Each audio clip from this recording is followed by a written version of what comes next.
Just not satisfied with your current carrier? How does quality coverage with local service and competitive rates sound to you? The folks at Stark Agency offer just that. Whether you need insurance for your business, car, home, or life, Stark Agency can help. As an independent insurance agency with over 20 of the top insurance carriers, Stark is sure to find the perfect match for you and your loved ones. Visit their site at starkagency.com or give them a call at 334-263-5535 for a quote today. Paid for by Christian Care Ministry. You know, a lot of times you have to choose between something high quality or something that saves you money. But if you could get both, why not? Especially when it comes to healthcare, and that is MediShare. You get both. Many families save $500 a month with MediShare, and that's huge. But it's also true that people wind up way more satisfied too. The member satisfaction rate for MediShare is double that of the typical health insurance plan. Double. That's because MediShare works. It has for more than 30 years. It's a community of Christians who have shared more than $5 billion of each other's bills. People love having telehealth. They love the huge PPO network. So yeah, really, you can save a ton and like it better. Imagine being happy with how you're taking care of your health care.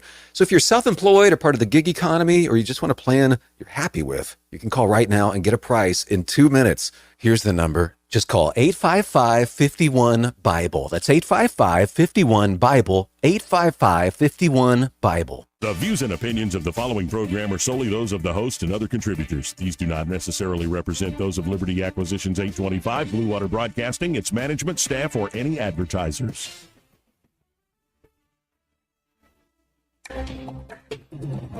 It's time for Montgomery's conversational radio show. It's news and views on News Talk 93.1 FM. To join the conversation, call 272-9228.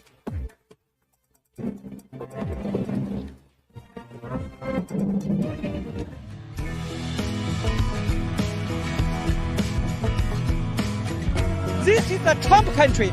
We live in the Southeast. We drink sweet tea. We don't drink socialist Kool-Aid. Yeah. Joey Clark. Welcome into the program. I'm your host, Joey Clark. My trusty sidekick, Eddie Bader, here in the studio. Hey, buddy. So we're going to have it out today about the union, about the longshoremen? No. I'm good. I want... No, you're chilled today. I get it. No, I think the whole thing is hysterical with him coming out like that. I think if do you see his chain? Yeah. I mean, he's got the if he's playing a heel, I'm a mark. Right. Like, exactly. Exactly. Like the way you put that. And respect to him, just like Vince McMahon. I can't stand the guy. He's got an 80-foot yacht. Yeah, that's why I'm like, fire them all, install the robots. His son is the vice president. Anyway, also that debate last night. Dude. Wow. What a rock star J.D. Vance has become. Yeah. But he has a very bright future, regardless of what happens in November. And joining us now to talk about that and a few other things, we have the one, the only Jeff Poor, host of the Jeff Poor Show there at 106.5 FM, the Mobile, Fairhope area, and of course also editor-in-chief at 1819news.com. Jeff, how you doing this afternoon? I'm doing well. Thanks for having me on. So let's start with the debate. What are your main takeaways, your bottom line from this? Vance won the debate trophy. I don't think it matters. So you're not trying to win the debate trophy. You're trying to win the election. The one thing I think is important, at least for Republicans, is Vance got a chance to break away from the branding of the legacy left or whatever, the media, that J.D. Vance was this couch fornicator that was weird and drank Mountain Dew or whatever. But that was important, I think, for this scenario. Yeah, and I found, I think we're both on the same page when it came to the moderators. It was just the over the top. It's one thing for me to get frustrated with the framing of questions and the topics they pick, but then beyond that, Margaret Brennan in particular was seething at J.D. Vance at certain points of the night. Yes. They got to stop with this, right? Republicans have to stop enabling this. Any debate hosted by a mainstream media outlet has to be done like they did with CNN in June. And like I said, we could argue that was some home cooking there to get Biden out of the way. But Republicans cannot enable this anymore. The Republican Party will cease to exist, death by 1,000 cuts, with everything the mainstream media is trying to do. And even if it's just their biases They can't get past them. And they've had opportunities after opportunities to do so, but this may be our future from here on out, Joey. But the Republican Party damn sure will not enable it and pave the way for it. Do you think there will be a second debate between Trump and Harris? I don't think so. I think Harris is in trouble here, and that's why she wants it. She could still win without the debate, but she needs something to kind of get the ball rolling and pick up a head of steam, and maybe that's what they see. But let's assume that like where we are today, and we survive the month of October with the usual October surprises or whatever it may be, and we get to Election Day, and people are just going to go vote based on kind of their own little corner of the world, the conditions on the ground. She's going to lose. I mean, it's going to be a rebuke of the status quo. Like I said, unless there's some kind of seismic event, and who knows where the Middle East goes, but I can't imagine that going in any direction that would favor a Democrat candidate. But either way, a seismic event, if that happens, that would change this race. I don't know what it would be, another October surprise, but at this point, Trump's been running for 10 years. I mean, what's left? Right. So that's the question. Like, why do another debate if this is sort of where we're headed, is sort of our destiny anyway? Yeah, no, and it does seem like the momentum is in the Trump camp. I always get nervous when what's this feeling? Hope. Like watching. I know you were at the Auburn game. Like, what's this feeling? Hope. Oh no, stabbed right in the heart. So but you kind of knew. Right. You kind of knew, right? Like, yeah, they're gonna blow this, guys. But I don't feel that way. I about this presidential campaign. It's easy to feel that way about Auburn because it's happened so many times. The last two Auburn-Alabama games in Auburn, right? Right. But with this, I mean, I feel like you have, unlike Hugh Freeze, I feel like you have competent professionals that can kind of steer the ship and avoiding the pitfalls in this last month. Now, one thing with J.D. Vance's performance is, what do you make of the new generation of Republicans coming up? And I mean folks in their late 30s, early 40s, who seem to have obviously more energy compared to their more senior counterparts, but it does seem like they're more reasonable. It like when I hear J.D. Vance or even say Senator Brett have a conversation with somebody, it seems like you can actually talk out ideas about where the world is going, as opposed to we're talking about the same thing we've been talking about, say, since the 1980s. It's just like you and I probably when we're older, Joey, when we're in our 60s, 70s, and we're still behind a microphone, we'll probably talk down to a younger audience. It's just how we are, right? Yeah, that's true. I think it's just an age thing. I think these older politicians, they want to impart their wisdom on everybody. They've seen a thing or two. And I with J.D. Vance and Katie Britt, by virtue of being younger, they don't really necessarily have that I don't say going for them, but they don't have that tendency, if you will. Yeah, and it does seem like too the new class gives me a lot of hope as I look out now with the news today of the port strike. And were you surprised that wasn't even asked about last night? Yeah, because I think it profoundly is going. I mean, I think it's going to impact people's lives. But is it? And I don't know this, but I mean, like, kind of knee-jerk reaction. I think this blows up on Democrats because Democrats want to be the party of big labor, and it may not be a direct correlation. You may be able to connect a few dots, but the perception is at least big labor unions equal Democratic Party, and if people's lives are really impacted, it may take a while, long after this election's over, but right now we got runs of toilet paper that has really not much to do with anything that goes on at the port. But that being said, the perception is still out there that this difficulty in my life is being generated by a labor union going on strike, and they're pumping out enough out there to say, like, look how much these dock workers are making. Look how much these longshoremen are making compared to you, and they're playing the class warfare game. The ports are, and I just think that that's problematic. The union may prevail. They got to do what they got to do. I get it. But just look at it big picture-wise, Joey. And I think when you talk about the politics of this, the Democratic Party can't run away from it. Yeah, and we're getting some weird, distortion over the line here. I don't know if you're hearing that as well.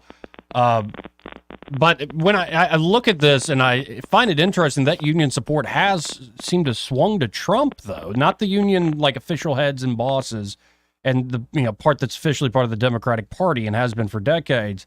But it seems that union workers, number one, are shifting to Trump. And then I believe CNN put out a number that it's like a 30-something% advantage for Trump for people who sort of do trades work, who work with their hands. And I think in terms of the point you just made, the class warfare argument, the everyman, the working man, seems to be very much more on the Trump-Vance side of this thing. Yeah, but I mean, what? How does the public perceive it, right? Like, have we got to the part where you could say labor union equals Republican? I don't think we're quite there yet. Trump's made certainly some inroads, but I think the important thing is that this is an albatross for Democrats if this goes on and it does impact people's lives. Now, just to underline the point, the toilet paper run, it's the top story at 1819news.com right now. And because we saw this during COVID, but correct me if I'm wrong, most of the toilet paper producers are domestic, right? Including here in the state of Alabama. All of it is, right? Like, we don't import our toilet paper. It's just too expensive to import it overseas. Now, you may feel it with your electronics and things like that, or maybe your Barbie dolls or whatever you buy off the shelves at Walmart. But toilet paper, we manufacture it here. It's one of the few things that's cheaper just to make it here than try to transport it from overseas. But people are not going to take any chances, okay? Right. Yeah, and I just remember the runs from COVID, and it's like if you stock up so much, you're now dealing with people that can't wipe their butts. Be a little bit altruistic. Think this through. You can even be, think it through in a selfish way. It baffles me. Just look at the lines at Costco are incredible of people just, Right. I'm not saying don't, because you've got to react to what the market is doing, even if the market is irrational. And this is a commodity that not many people can do without. If you are, tell me how. But you got to have it, so why take a chance? Now, shifting gears before I let you go, about a local Montgomery story. Yesterday, we read Craig Monger's write-up of trying to get public records about Mayor Stephen Reed, his travel, like the speaking fees he's getting, like where's he been? It looks like the follow-up today is the talent agency.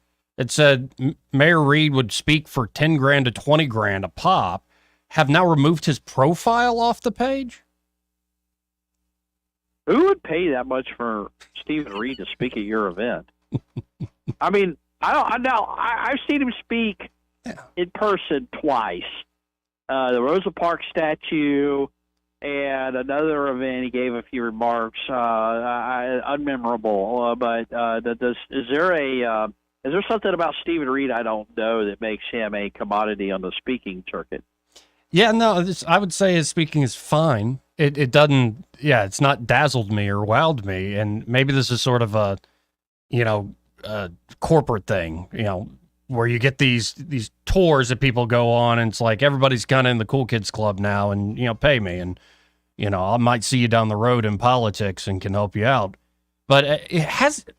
This whole saga of trying to get records from the city of Montgomery, is this unusual in all your years of journalism?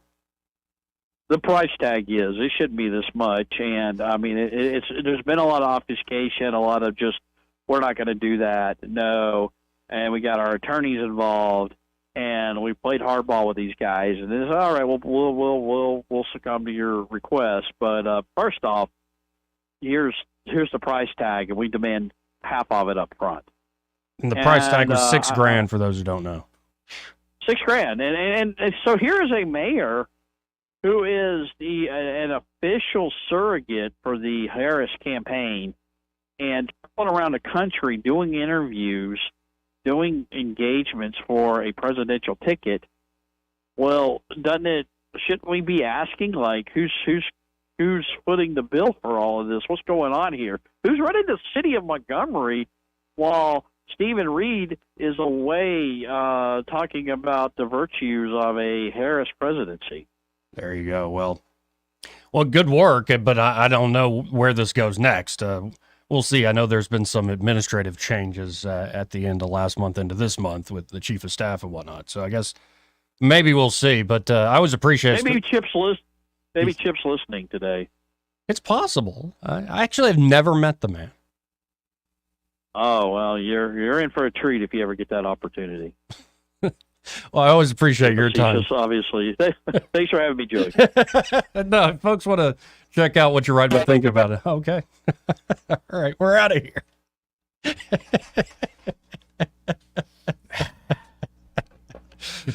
You can always go to Jeff_Poor on X, folks. That's Jeff_Poor on Twitter X. And of course, 1819news.com. Oh, yeah. Yeah, that's crazy. I'm looking at it now where the story came out and look at some of the folks that are part of this All American Entertainment talent agency. Ryan Reynolds, Magic Johnson, Martha Stewart, big name. Mm-hmm. And since the story done by 1819 News yesterday, you have them now, they've scrubbed Stephen Reed's profile, but of course you have the thing called the Wayback Machine on the internet. Yep. And we're looking at the profile here.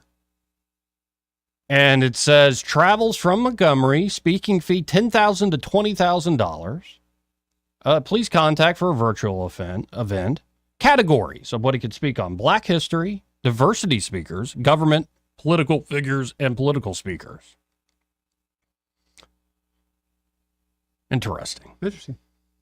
No, it's just interesting how stuff you don't know. If you're not in the political game, right? You're just a voter, or maybe you even follow the political news, but you're not playing the game by any means. You're just maybe watching the game. It's interesting all the stuff that goes on. Anyway. Yeah. It's just all right. Imagine what goes on that you don't know that you don't know about. Yeah. 272-9228. If you want to get in on the conversation, it's 334-272-9228. Now, I want to start with this port strike, but I want to give in particular a guy I know we both respect, Vivek Ramaswamy. Mm-hmm. He put this out yesterday. And it's a pretty lengthy, missive on the X platform. Here's what Vivek writes. As the main union of East Coast dock workers goes to strike, billions of dollars of goods will be stranded in major ports like New York, New Jersey, and Houston. The ILA, whose boss took home over $900,000 last year from union dues, and you say, by the way, his son is the VP? Well, yeah, I read that last night. But is this guy who makes $900,000 last year from union dues is now backed by President Biden in the labor dispute? Well, duh. Even though it may cost the economy up to $5 billion a day. Biden's decision to back the union bosses means that the supposedly neutral referee and the National Labor Relations Board, a creature of the administrative state, have already picked sides to the detriment of American workers and consumers. According to the World Bank's 2023 Container Port Performance Index, yes, that exists, which measures efficiency, the U.S. does not have a single port that is ranked in the top 50 globally. Nope. This is no coincidence. While ports from the Netherlands to Australia work to automate to great success, union contracts limit the ability of ports to adopt technology that enhances efficiency. This isn't new. Back in the 1950s, leaders in the same union opposed containerization, a major innovation that ushered in an era of global trade. Well, piece by reduced piece. the cost to unload a boat from about $6 a ton to 16 cents a ton, and made dock workers' jobs safer, too. Yeah, imagine loading a boat piece by piece. It's not. Luddism isn't unique to the dock workers union. Recall the Hollywood strikes over streaming technology in 2023 that have left a negative impact on the industry. Unemployment in the film and TV industry is now roughly 3 times the national average. Actual technological advances can, quote unquote, enhance the well-being of the American workers or consumers. But union bosses' efforts to coddle workers by limiting innovation leaves the whole country worse off as a result. And the National Labor Relations Board is ultimately responsible for coddling union bosses who send their workers on strike. The right answer is the same one we need for the rest of the nanny state. Shut it down. That's, again, not me. Vivek Ramaswamy wrote that. And I thought, because we can play the guy's clip, and I was just emotional about it. I'm like, fire him all. I want you to play it. Like, I want that emotional side of you to just, come back like, out. it just, But no, when I saw this yesterday, before I saw the clip, we'll play in a second, I'm like, man, I think that's the best commentary I've seen on this going forward. Hopefully, this does get resolved quickly. I mean, we'll see. That's the reality of it. It would. Like, don't go buy out all the toilet paper, you dopes. I mean, You can buy whatever you want, but come on. I mean, Like, it's just whatever. well, we got toilet paper for 3 years. I don't get it, but people milk and bread. Right. When it snows, Okay. What do you do, Scott's? No, Charmin? I think Charmin. That's it. Yeah, think about you get a big one, a Scott, Charmin, whatever brand you're picking. Like, that lasts a while. Just one thing of it. Honestly, I think we get it from Amazon because in our spare bathroom, the shower, it has all that stuff in there. So when you open it up, it's like paper towels and Right. And I don't buy a lot in bulk, especially like food. It's just me and my grandfather. But like paper towels and stuff, just buy them bulk once. And again, it's one container. It's like one big thing at Costco. It lasts you months. Well, not only that, Amazon will set it up on the automatic delivery. Right. Don't even worry about it. You're like, oh, I got a box of toilet paper. I must be getting low. But this is like the bread and milk thing. Yeah, it's just ridiculous. We got to get the bread and milk. It's emotions. Yeah. You feel like you got to do something, right? Right. But this guy cracks me up, man. It cracks me up for one because people are getting all excited. And when I first saw it too, I was like, oof, this is not a good look. But he's a clown. Call it what it is. Jeff Poor was just texting me saying, sorry, hung up early. I mean, no, that was hilarious. It was great. It was a mic drop. 272-9228. Again, if you want to get in on the conversation, this part of the program brought to you by Montgomery Men's Health. And they're at Montgomery Men's Health. Well, they're ready to help you fellas out. Whether you're, getting older, this happens naturally when you get in your 50s and 60s. You lose testosterone production in the body. Or if you're younger and you're experiencing the symptoms of low T, and a lot of folks have a lot of different theories on why that's going on. Microplastics. Like the microplastics, or not enough sunlight, or the diets that, people are putting into their bodies, the food they're eating. But who knows about that? Somebody else will solve that. What Montgomery Men's Health can solve is the underlying problem of low T. So if you're lacking motivation, energy, and drive, losing sleep, like your sleep patterns are off, losing muscle mass, gaining weight unwanted ways, seeing a decrease in your sex drive, like no libido to speak of, you just feel like you're walking through your life in a fog. Knowing whether you have low T is huge in combating some of these issues. And the providers there at Montgomery Men's Health will conduct a testosterone-focused lab workup plus a consultation for only $99. And Montgomery Men's Health has low T treatments that can truly change lives. Men can experience higher energy, better gains in the gym. Brother. That's right, brother. Better mental clarity, improved sleep patterns, a faster metabolism, you usually even notice an increased libido. And you can actually book the same day you call. That number, 440-3663. That's 440-3663. Or go to MontgomeryMen'sHealth.com to book your appointment today. So, should we just go to the clip? Sure. This is the clip. Mark Cumby sent it to me. Thank you for that, Mark. Thank you, Mark. He really is the champ. Oh, he's great, man. Yeah. I went, and I'm like, not that you. Thank you for all you do and all you send me. But this is, and it's Fox News, so he's already combative because you're Fox News over there. How to trigger Joey 101 right here. Yeah. Oh, yeah. Oh, I'm a mark for this heel activity right here. No, it's just this. You make nearly $1 million a year. You're like, I'm the everyday man. Well, he really makes more than. Yeah, of course he does. Okay. Of course he does. And the person who shared this originally, this clip, all they did is caption it, damn. So that's the energy this clip is giving out. Let's watch together, listen in together. Over the weekend, the past Secretary of Labor Julie Sue has been terrific. She's knocking down doors. She's trying to stop this. She's trying to get us to a media where we can have a fair negotiations. It's the companies that don't want to. They don't want to sit here and be fair. So that's why we're out here fighting for our livelihood. What more from the automation do you want? What more protections could there be? What more? Yeah, they have language in there now. Not strong enough, because what happens is they come in with new technology. We just caught them in Mobile, Alabama, called Autogate, and that means the trucks are coming in and they're already checked in somewhere else and not using the checkers in the ILA. Okay, that's when I heard that. You should be upset. They're taking away jobs from folks here in Mobile, They're Alabama. bringing in the trucks that have been checked in, but we got to go through my checkpoint. Right. Mobile, Alabama, taking money out of our economy, out of our education system. No, it's going to another facility. I'd imagine Hyundai or a supplier in Alabama. And especially if we're expanding this port, federal dollars, hundreds of millions of dollars to expand the port. Yeah. It would be nice if that expanded port could be efficient. It would help every supplier and manufacturer in the state of Alabama, and it would attract more suppliers and manufacturers. If you want it efficient, you got to bring in the union. They've already got it.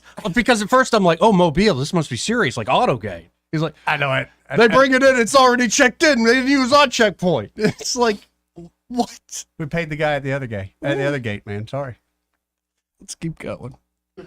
Circumventing the contract, they don't care. They don't care. It's not fair. And if we don't put our foot down now, they would like to run over us, and we're not going to allow that. You are going to grind the economy to a halt here on the East Coast and the Gulf Coast. No, not us. They are. Don't spin it now, because you're spin that. They're going to drive. I'm willing to go to work. Are you worried? They're going to drive it. Are you worried that this They have the strike? capital to settle this thing. Are you worried that this strike is going to hurt the everyday American, the farmers that need to reach the export market? They're Listen, telling me that they're going to hurt through Now all you of this. start to realize who the longshoremen are, right? Nobody cares. People Better never recognize. gave a about us until now, when they finally realized that the chain is being broke now. We still don't give a bleep about you. We're just annoyed with you. Bring in the robots. Goodness gracious. But you're okay with the shipping companies making all the money, Joey. They're just making all the money. Yes, if they're shipping in the goods I want to buy, yes. And you're just that's gonna have what to go and load them off capitalism. the boat That is yourself. what capitalism You're just going to have is. to go and load them off the boat No, they're yourself? going to invest in capital investment. happens when the and robots they're going to break? have robots. What happens when the robots Well, break you down? hire new people for the robots. I don't know, Joey. Now they're learning who the longshoremen are. That's what set me off. It is, and it's so like over the top. It really is a wrestling character. Honestly, it reminds me of like 1940s. You're right. It's just, it really is. Like, I'm waiting for him. He's got a rubber hose that he beats people with. Cause that's Right. old Oh, style. yeah. We're going to get into brawls in the streets now. Yeah. Let's keep going with this. Cars won't come in. Food won't come in. Clothing won't come in. You know how many people depend on our jobs? Half the world. And it's time for them and time for Washington to put so much pressure on them to take care of us, because we took care of them, and we're here 135 years and brought them where they are today, and they don't want to share. And I'm done. Just want their share, Joey. No, you're right. Just want their share. Again, to underlie Vivek Ramaswamy's point, this exact same union didn't like it when you came up with standard containers. Yeah, Joey. Took jobs away. Which again, it went from what, $6 a ton unload to 16 cents a ton. That makes everybody richer. Not the longshoremen. Yes, it does. How? It makes, if you're cutting costs to that magnitude, it means the goods those longshoremen can buy go. Oh, wait. There's a lot more they can buy that way. There's Cutting costs is a good thing for everybody. It's what innovation's about. It's a good thing for You everybody. use capital to innovate, to drive down the cost of goods. And we are heading to a future. I think they and the people in Hollywood worried about automation, everybody worried about AI. There is a bigger question of how to contend with this. Because out in the Wall Street Journal today, Katie Britt's got a op-ed about humanoid robots from China. I'm not making that up. No, real deal.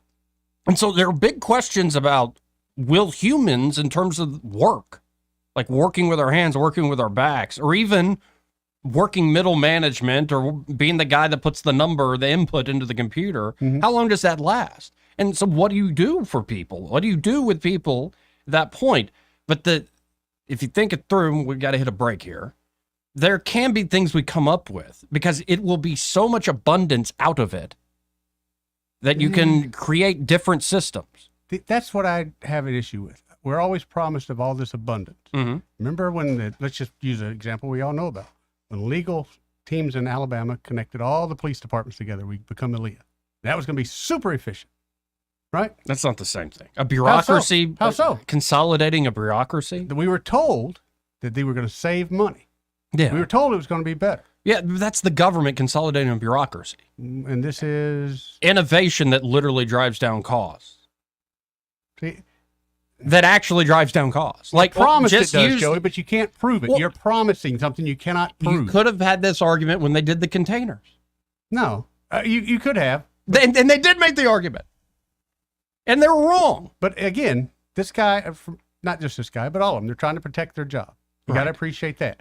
Now, everybody's on somebody else's side unless it's your job. Joey, if I came to you today and said, hey, I love what you do, but we're replacing you with AI, would you not be a little bit pissed off about that? I would be upset, but them's the breaks. I don't get to hold everybody else hostage. I don't have a right to somebody else's life or money or capital. I didn't say you had a right to it. I don't. Say any of that. But you wouldn't be a big fan of AI anymore, would you? Or I might learn about it. How can I get a different job at a different gig to survive in this thing? What if AI is going to get that job? Yeah. But this is the part of the thing. You have to, adapt yourself to the world that's coming. And can there be leaders that are wise about this? If you do have to downsize, say things like huge federal bureaucracies that employ millions of people, or say downsize the Department of Education in this state, or downsize the number of workforce you need because you got robots that can do it a lot cheaper. So they're still human beings. Like, here's a very generous severance. Or with federal workers, here's your pension early, especially if you take it voluntarily. Again, with your AI, I don't like having the Google thermostat because we know that they can shut it off. Right. All right. So if you got AI, and not just longshoremen, but anything, the control is out of my hands. I don't like that idea. So right now, the longshoremen are holding you hostage. What happens when it's the government holding you hostage? What happens when somebody, right? So all these, to me, I mean, I'm laughing at it, but all these guys are doing is trying to protect their job. Now, yeah, they got this guy out there and he's way over the top. That's what they do. It doesn't matter which side you're on. One of them's going to have both of them are going to have way over the top. Now they'll settle somewhere not even close to the middle, but you got to throw it out there. But it was just funny watching you because I'm the one that gets triggered all the time. But watching you get triggered by this cracks me up. I get triggered by this idea that you owe me. Beyond what you already paid me, you owe me. No, I don't. Again, you do not have a right to somebody else's life and energy. And that is the mentality. It's what Javier Milei said as he's running in Argentina. Your need does not mean you have a right. Okay. And that is the problem, I think, often in this country. It's like, I need. The worst case of it is, of course, corporate bailouts and bank bailouts. We need this. Yes, that's the worst case. But again, this idea that because of need, we now get to throw out people's liberties and things like private property, that just seems absurd to me. I don't hear us screaming about that. I hear us telling right now that we don't want humans to have a job. We want to replace it with AI. After hearing that guy, you're the longshoreman. Yes, I blame him. And so, again, do you think he's your typical longshoreman? No. I think he's an a-hole that makes millions of dollars by being a middleman that soaks the worker and soaks management and lives off the government teat. That's what I think of that guy. Salesman. And actually, that is what needs to be destroyed. A wrecking ball brought to the middle management racket that goes on in almost every frickin' industry in this country. But what's the difference between him and a politician? He's not representing. Much. He's representing not much what at he all. considers I his agree with people. you 100%. Not much at all. But we'll dog him out. Well, we do dog our politicians. Yeah, come on, man. Never mind. Come on. Never mind. Anyway, gotta hit a break. All right. 272-9228 if you want to get in on the program. Now they know. Plus, you got to respect that chain that guy's got, man. Yeah. You know there's a funky fresh medallion hanging on the end of that chain. We'll be right back. Want to carry News Talk in your pocket? Download the News Talk 93.1 app from the App Store. Available on iPhone and Android. Never miss a moment. Download now. You probably know lots of people you trust to mow your lawn or wash your car. But when it comes to electrical work, you're picky. And you should be. See, electricity is complicated and potentially dangerous. The sad truth is, each year there are thousands of home fires caused by faulty wiring. Crosby Electric has been serving the river region for almost 50 years. Their technicians are held to the highest standards in the profession. To wear the Crosby Electric uniform, you have to undergo background checks, rigorous drug testing, continuous education, and safety training. The technicians at Crosby are specialists. They don't do plumbing. They don't fix air conditioners. They simply provide superior electric service in a safe and timely manner. Don't take chances. When you need electrical work, or if you just like someone to assess your home for safety, call the experts at Crosby Electric, 272-2085, or visit us online at crosbyelectric.com. Hi, this is Bo Goodson from the Goodson Group with your market report. So far this year, over 3,300 homes have sold and closed in the River region with an average price of $260,000. Over 60% of these homes sold in 60 days or less and sold for 98% of list price. So, two forces are at work right now. First, we have more inventory of homes now than we've had in 4 years. Second, we also have the lowest interest rates in 15 months for VA, FHA, and conventional loans, and this helps sellers and buyers. In addition, sellers are more willing to negotiate favorable terms for buyers than I've seen in over 4 years. So the objection from potential sellers, where would we go if we sold our house? Well, now you have more homes to view than we've had in a long, long time. Why wait? For more information or a written report, call Bo Goodson at 221-2883 or the Goodson Group at 551-0225. For too long, Alabama's statewide news companies have shamed us for our conservative Christian values. Alabama deserves a news company that cherishes our culture, a company that isn't bought and paid for by the powers that be. 1819 News is that company. Run by Alabamians for Alabamians, 1819 News celebrates what is good and beautiful about our state, while exposing those who work against our values in secret. Just go to 1819news.com to learn more. Subscribe to our newsletter. That's 1819news.com. Hi there, I'm Kim Williams with Alabama Home Mortgage. For years, I've been asking you to call me at Alabama Home Mortgage because there is a difference in mortgage companies. When you call Alabama Home Mortgage, you will immediately see the difference in pricing. Not only do we offer the most competitive rates, but our closing costs rank among the lowest in the industry. How do we do it? Because we can. We do not have the overhead that big banks and lenders do. Those big banks and lenders have big expenses. And what do? They pass those expenses along to you. Meanwhile, here at Alabama Home Mortgage, we receive wholesale rates which result in big savings that we pass along to you. Don't pay more for less. Give Alabama Home Mortgage a call at 567-4223. That's 567-4223. Or visit us online at myalabamahomemortgage.com to complete an application on your time. Our rates and pricing are just one difference that sets us apart from the rest. It's not just a slogan. Call Alabama Home Mortgage because, folks, there is a difference in mortgage companies. NMLS 1586-36-8, Equal Housing Lender. I'm Wes Allen, Secretary of State. In Alabama, election integrity is a top priority. We must ensure fair, secure, and transparent elections. To vote in Alabama, state law requires voters to present a valid form of photo identification. For a complete list of acceptable identification, or to learn more about acquiring a free photo voter ID, visit alabamavotes.gov. This message is presented by Alabama Secretary of State Wes Allen. Rich Thomas Weather, a service of Riverside Chevrolet Wetumpka. If it's Chevy, it's Riverside. Best price, best selection. Check them out on the web at riversideusa.net.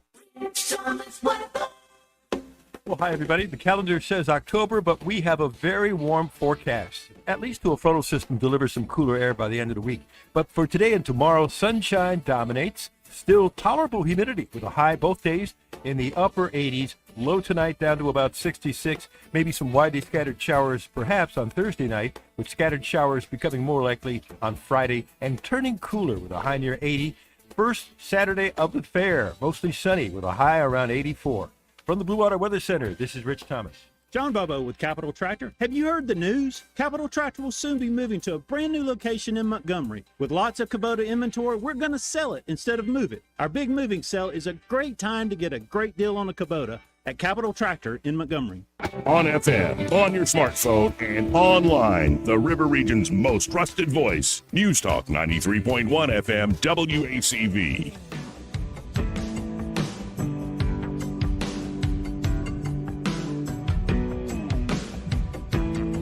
Joey Clark. Welcome back. 334-272-9228 if you want to get in on the conversation. Let's go to Simpler Days. Hey, Simpler Days, how you doing? Hey, doing pretty good. The old longshoreman sounds like one of the wise guys on The Sopranos. Definitely. Could you imagine President Trump negotiating with him about the checkers? Oh, my God. Come on, Joey, you can do that. I don't know if I can. I would love to be a fly on the wall because he would get down and dirty with him. I mean, he'd tell him he was going to have him whacked if he didn't fall in line. But changing gears. Well, listen here, MF. Sorry, I can't go there. That's why I can't do it. Like I want to, but. Hey, talking about our rock star mayor, he has to have 24-hour security at his home here in Montgomery, and he has to have an elite VIP security detail when he's on duty and working. So when he goes out of town on one of these public speaking engagements where they pay him, who's protecting him? Good question. That's a good question. Who pays that bill? Does he take his security detail with him, and is that paid by the city, or does that come out of his speaking fee? I mean, he's in such great danger. I mean, when he goes to one of these larger cities that have a higher crime rate, seems like he would be in more danger. Well, and mayors in Montgomery have had security, since Bobby Bright? I believe so.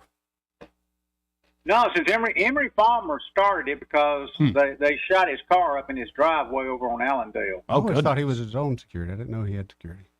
Yeah, he's the one that started it, and because he was coming down on the massage parlors and the adult bookstores, and then he had a vice cop sleeping with a prostitute, and so I was going deep undercover, boss. Right, deep undercover, trying to get the goods. But anyway. That's where it all started, but it's just sad that the city charges that amount of money for, and I've fought this battle for years, that when a crime victim, a crime, doesn't need to have to be, they don't need to be paying out any more money, or a victim that's got a protection order in place to go get a copy, they have to pay through the nose, just like 18 News, just to get a copy to show that they were a victim of a crime. Yeah, you thought the longshoremen were bad. It's that's going to cost you a lot for me to go print this. Yeah.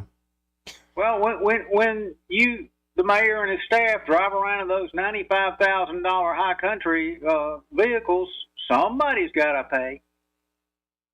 Yeah, but we already paid for that copy paper, and we already paid for all. Appreciate it, Simpler Day. So if you're a resident, they're double dipping on you when you. I will say, the security folks, some of the coolest cats. Oh yeah. Like when the mayor comes to do the show, those guys. I had to mess with somebody for me one time. It was great. I like those guys. It was great. I kind of like guys that won't hurt you unless they need to. But you know they can. But they can. Yeah, And I kind of like those people. They know they can. Yeah, right. Yeah. Oh no, half those guys. It's sort of like the little Chihuahua gets to boss around the Great Dane because I'm not quite small enough. But you know what I mean. Like even if somebody is talking the deepest crap at the bar. Yeah. If you're like say 6'6" and this is a 5'5", runt yelling at you, blah blah blah. You don't really, you could, but you're probably not going to give them everything you got. Wow. Right. Not worth it. Exactly. Yes, it's not worth it. But that's a funny dynamic in I think, nature and life, where it's like the little yappy dog he's the kind boss. of is the boss. The dog and cat situation at home, I got a 100-pound dog and a little 2-pound cat, and the cat is the boss. Yeah. If she stands in front of the stairs, Roxy does not come downstairs. It's hysterical. Let's go to Paul. Hey, Paul. What up, Paul? What up, Bo? What's up? Look at here. Find all this robotic stuff and whatnot. Now, I'm understanding where they're coming from, taking more and more jobs and giving it to robots. And then I think them boys make enough down there anyway in all these ports. I used to go to ports quite regular. Had to sit there and wait for hours to get a load or something to go into a distribution center. I don't get paid while I'm waiting. Meanwhile, they're getting paid. They get multiple breaks, long breaks, and they're still getting paid. All right. Now, as this rocks on and more manufacturers put in more and more robotics, cutting out more and more jobs, what are we supposed to do? Okay? Well, that is a good prices question. go up. The prices go up because they got to buy all that robotic stuff to put in there. Meanwhile, the local governments are making less and less taxes because the consumers can't afford it. You don't have income. No, the point of installing the robots is that our job. prices would fall. It ain't gonna fall that much. Thank you. You can't afford. You can't afford But it. labor You ain't cost working. is, again, I'm not some business owner, but I'd imagine labor cost is your biggest line item in your budget. No. No? Transportation. Most of it.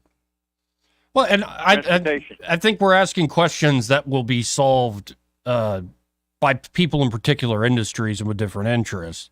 It's not something that needs to be solved top down from the government. I don't think somebody could, even if they had the best intentions. Like, look at trucking, whether it's short haul or long haul, especially. The idea that you would just have a robot running a truck across country probably isn't the wisest thing.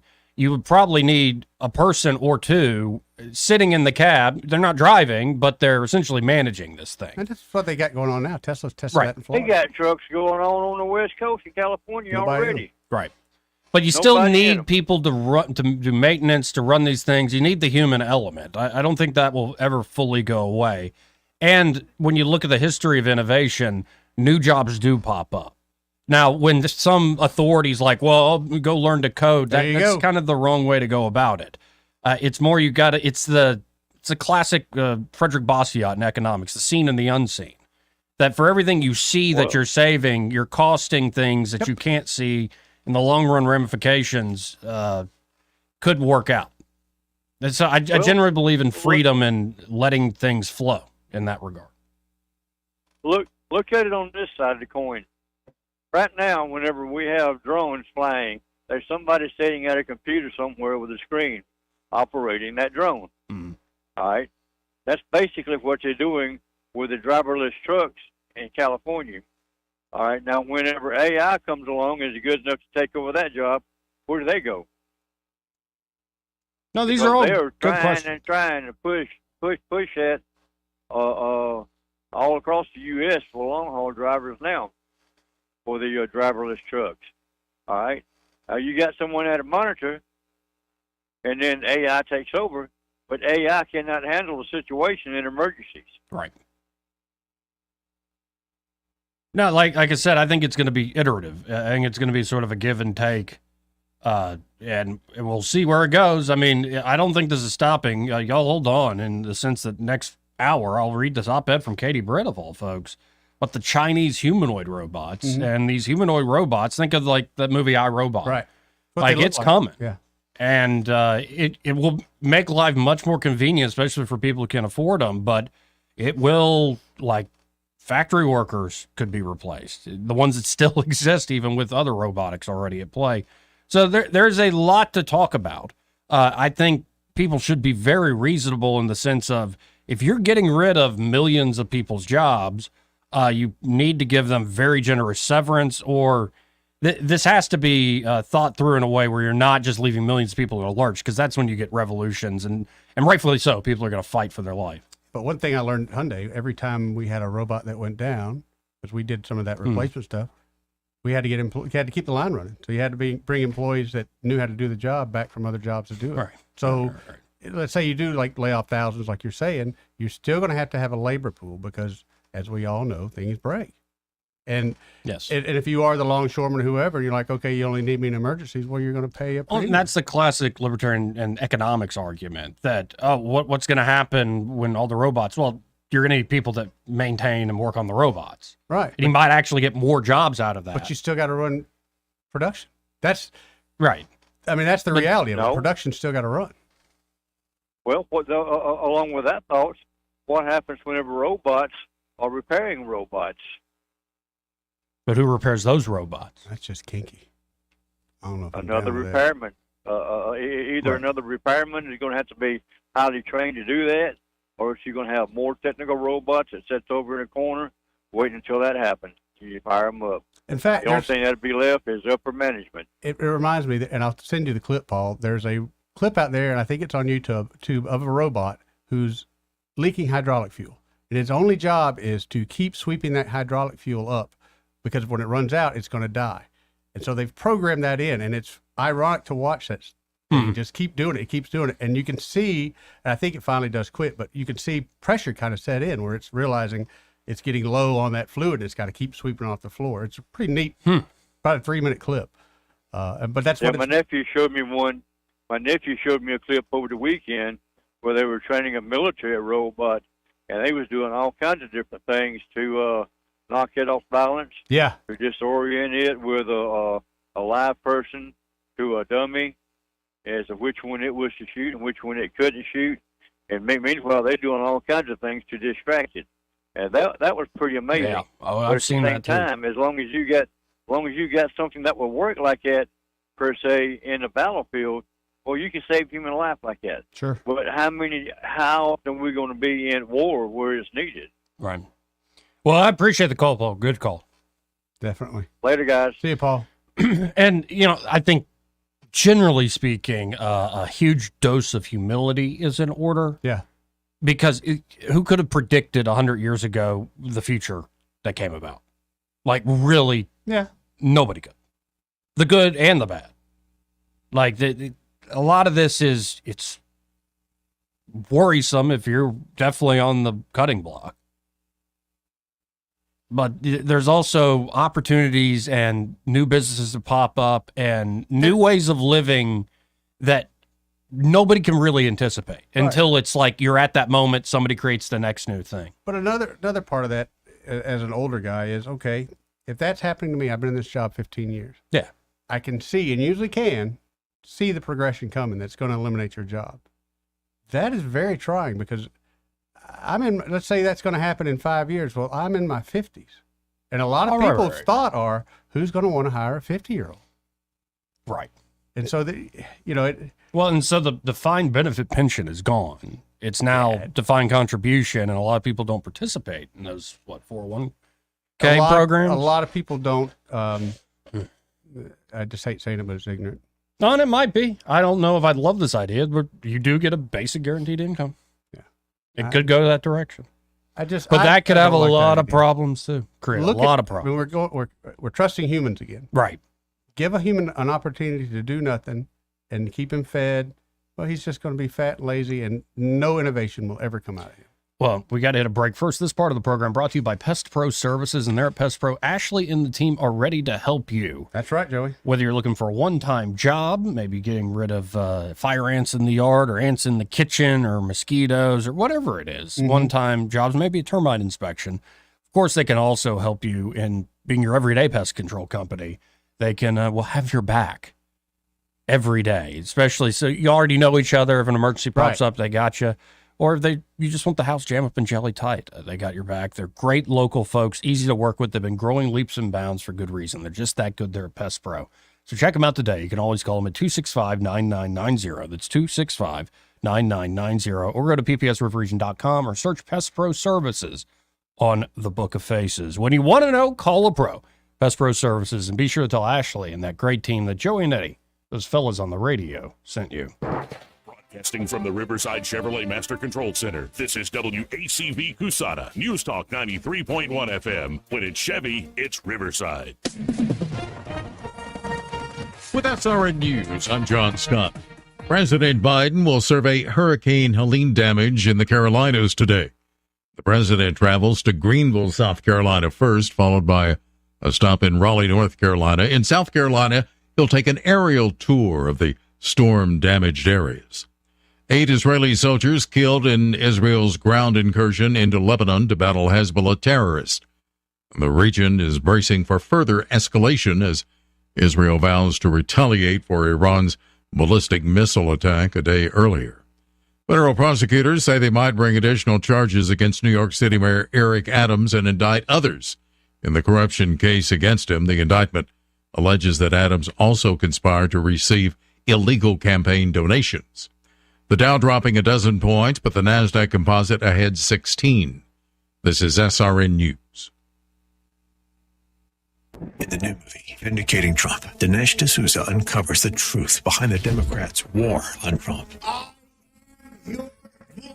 Trump has beaten back every attack against him. The goal is to put him in jail because they're so afraid of his voice. They cheat in many different ways. That's all they're good at. I want the power just to make the country better. They fear that power. Vindicating Trump.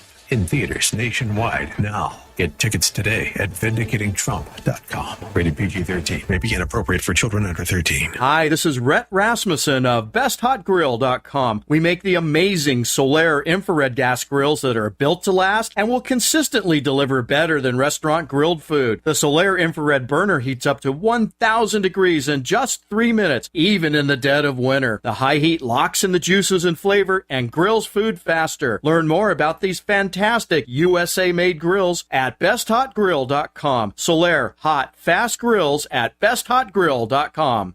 Rich Thomas Weather, a service of Wiley Sanders Truck Lines, where dump truck drivers are in demand. Wiley Sanders is on the grow. We need dump truck drivers now. Call 855-77-9785.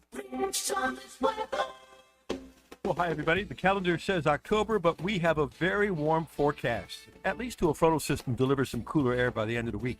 But for today and tomorrow, sunshine dominates. Still tolerable humidity with a high both days in the upper 80s. Low tonight down to about 66. Maybe some widely scattered showers perhaps on Thursday night, with scattered showers becoming more likely on Friday and turning cooler with a high near 80.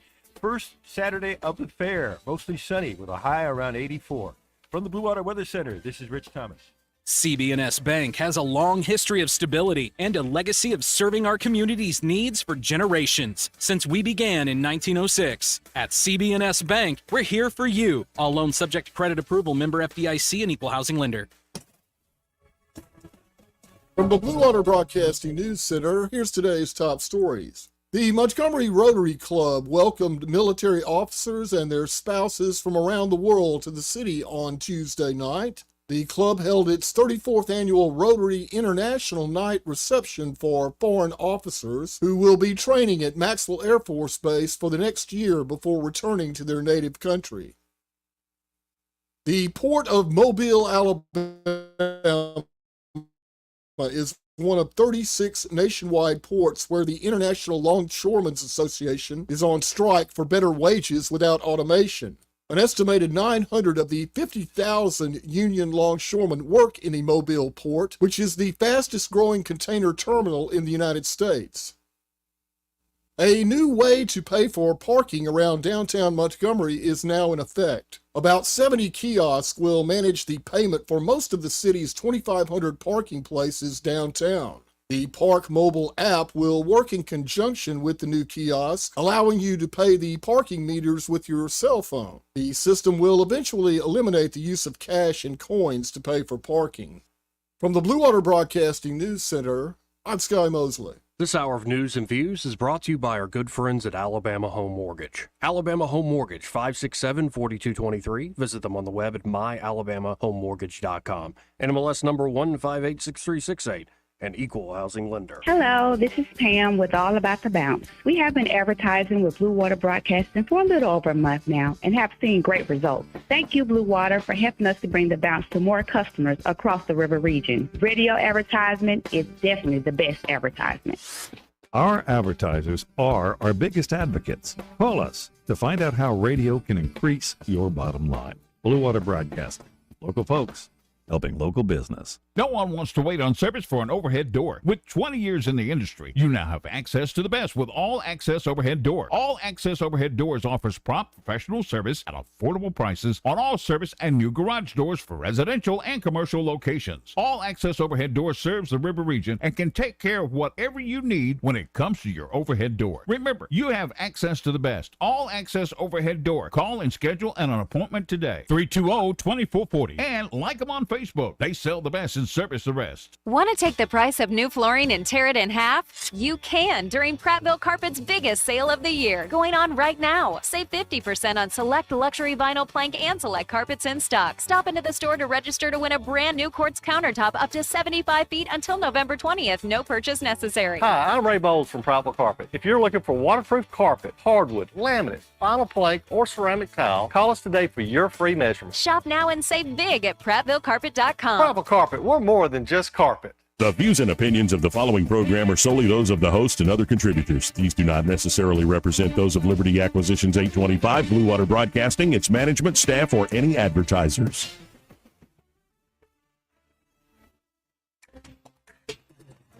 It's time for Montgomery's conversational radio show. It's news and views on News Talk 93.1 FM.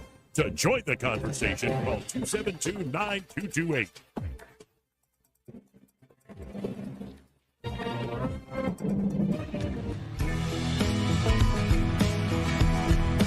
Is cocaine a stronger up? Yeah. So you're way up with cocaine more than anything else you can think of. Cocaine will turn you into a damn owl, homie. You know what I'm saying? That's how you conduct yourself in a democracy. Joey Clark. Welcome back. Now, one of the weirder moments, we'll go to some very patient callers in a second. Apparently, there is a I-85 northbound, just 2 miles shorter. A lot of police activity, road shut down. We just got that call in. So if you know more, you can always call us.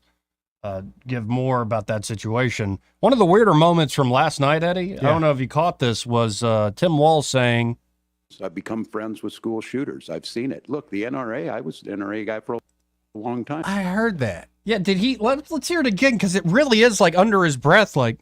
I've become friends with school shooters. What? Was there any elaboration on that at all?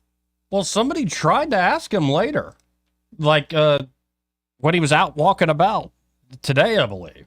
Yeah, visiting, it looks like a donut or a bread bakery or something like that. Here's that clip. Governor, you said you become friends with school shooters during the debate. Can you clarify what you meant on that? Can you clarify what you meant when you said you'd be friends with school shooters?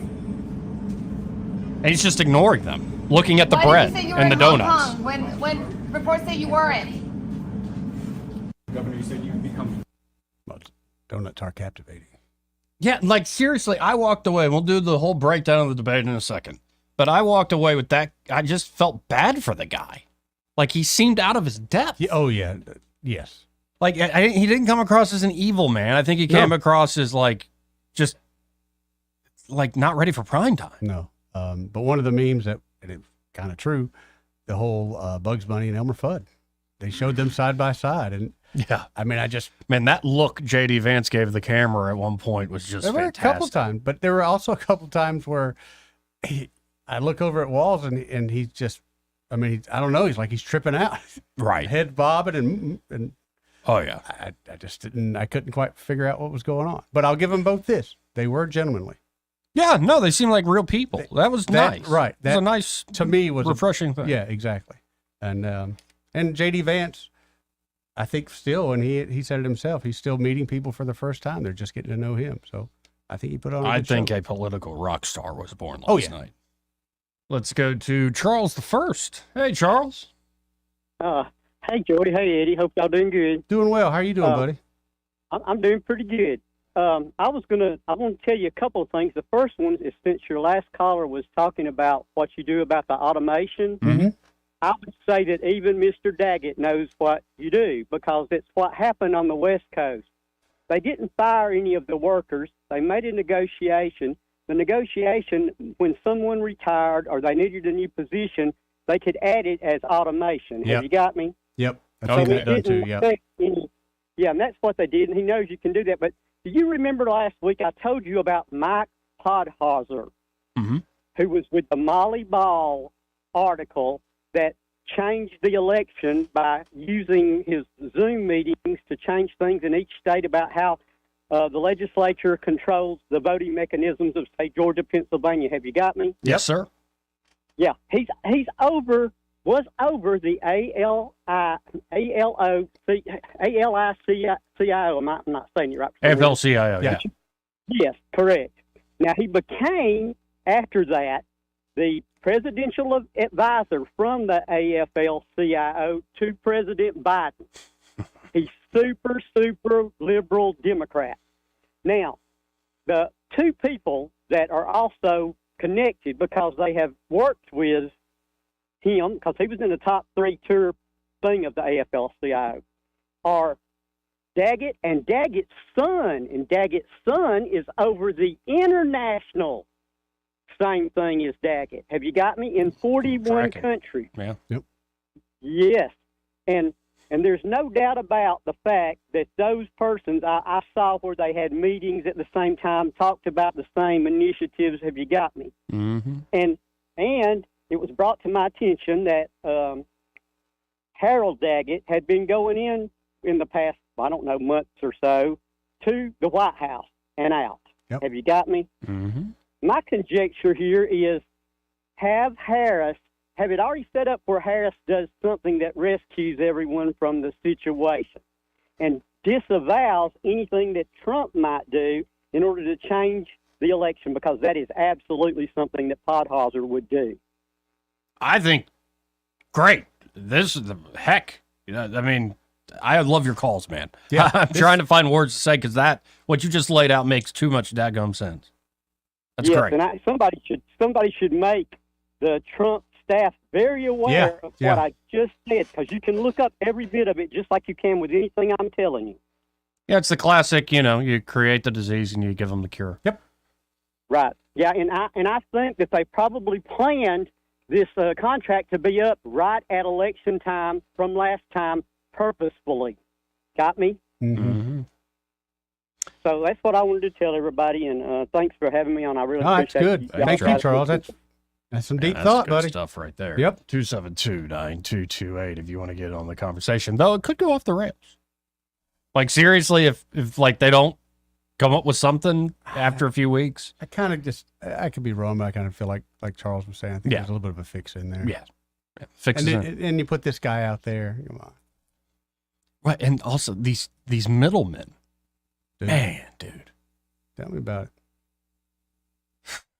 it. They're pickpocketers, dude. I don't want to get in trouble, but they're pickpocketers. Yeah. Well, it's nice when you're, given the authority from the government, even though you're not the government. Correct. It's fascinating. Some men are more equal than others, I guess. I've learned that. Let's go to line 1. You're on there. Who's this? Hey, fellas. Hey, Randall. Hey, Randall. Hey, and before we get to the robot, do you think on the mayor's thing that they put 10,000 on there and they seen it wouldn't add up to how much he took in, and so they swiped it off? Like, he probably took in $2 million, and the 10,000 only each time he got a speaking only added up to $1.5 million. It said the asking price was 10 to 20,000. No, I think it was removed because of the publicity. I think you're right. From 1819. Yep. And on the robots coming from Japan or China, I think where from China. All right, China. I think they going to be made cheaper, so we're going to want them more than anybody. And like, who wouldn't want to give their grandparents a robot to cut the grass or help do the dishes? You know what I mean? Like, give that lonely friend a robot wife. No, oh man, I said your grandparents. I didn't say. I wouldn't even. Oh, I gave him the double barrel. My bad for thinking outside the box. No, I'm sorry. I don't need a robot. That's a job I can do myself. Yeah, Joey. Joey, that's what kind of. Anyway, now on to where they made here. The best ones are made in Salem, Oregon. But the people in America, only like factories will get them. Like they so good that they can put little bitty screws into. I mean, little tiny screws. They can screw them in with their fingers, and the little you can put different stuff on their hands. Oh yeah, total Iron Man. Like screws. Yeah, but they made and sell Oregon, and I'm talking about they top notch. They don't talk about them too much.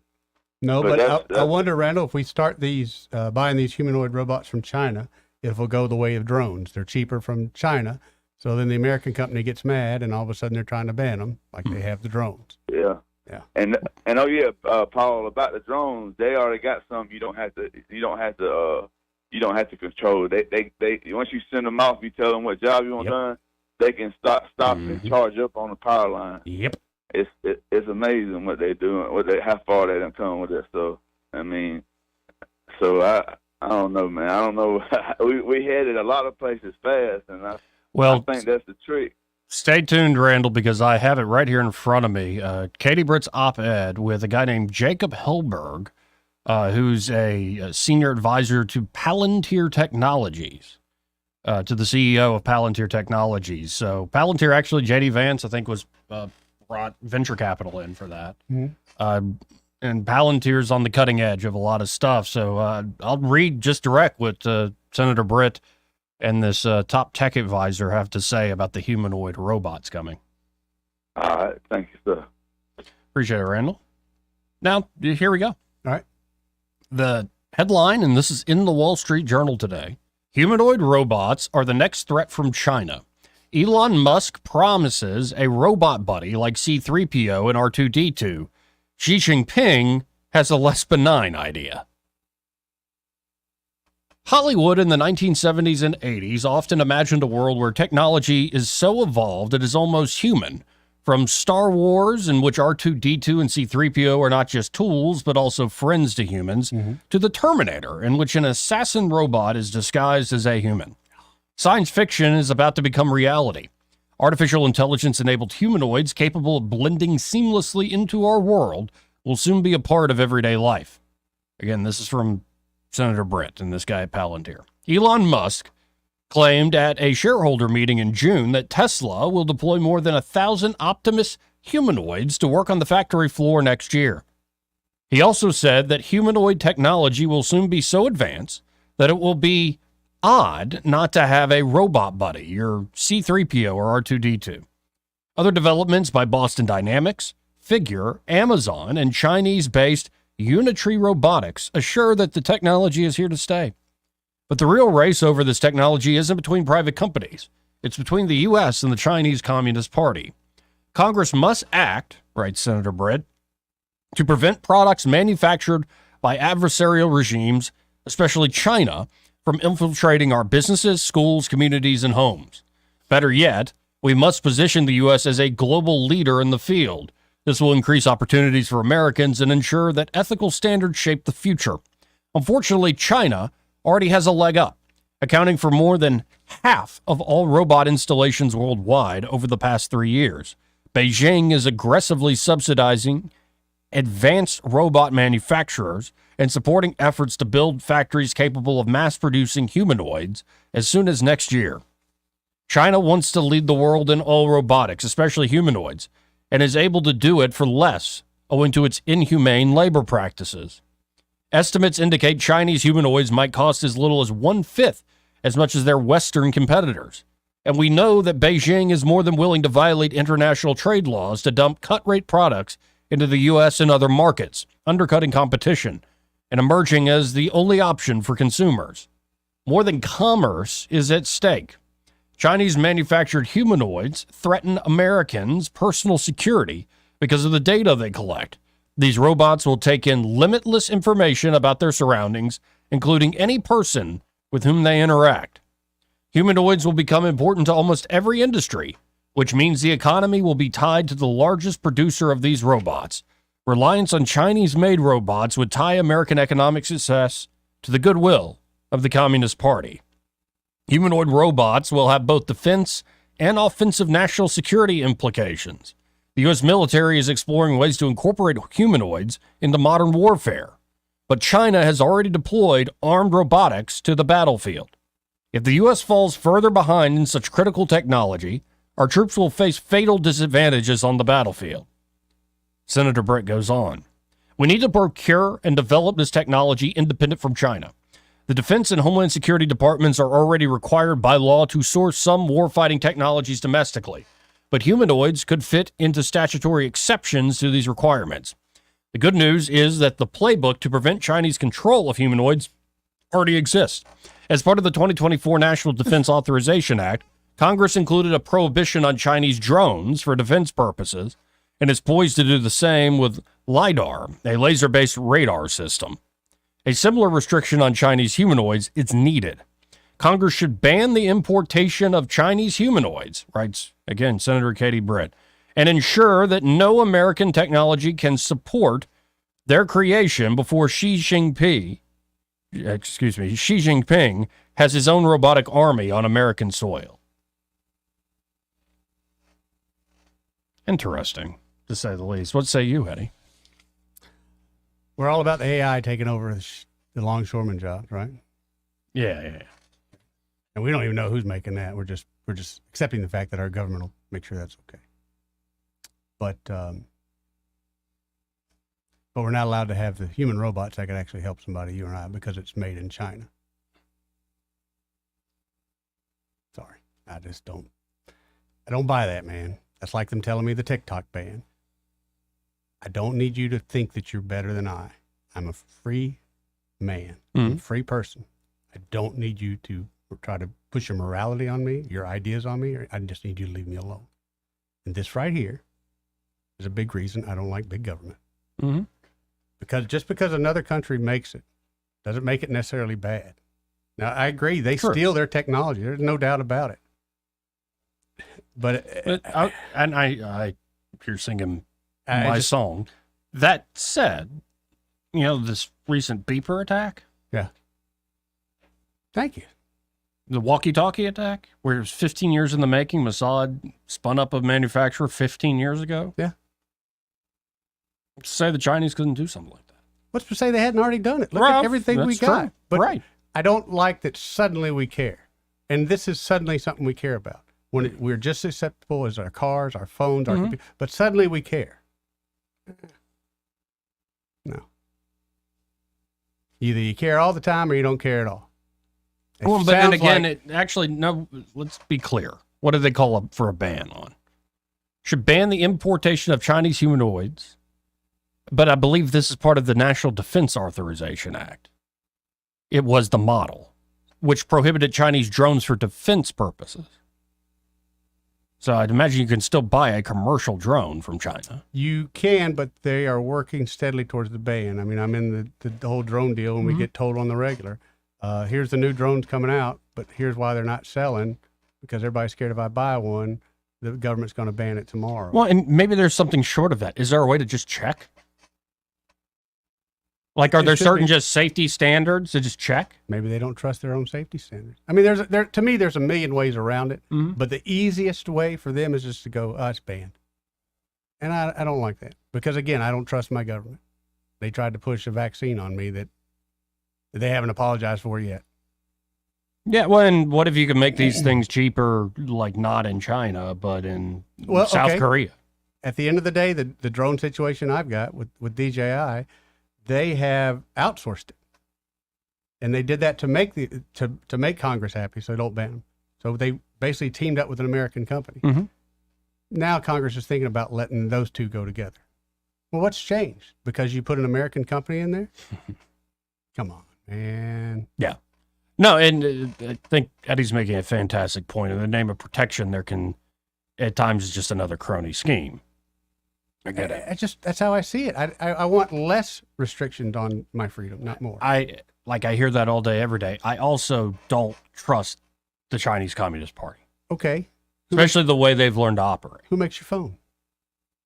Yeah. I mean, we all say that, but then we practice different.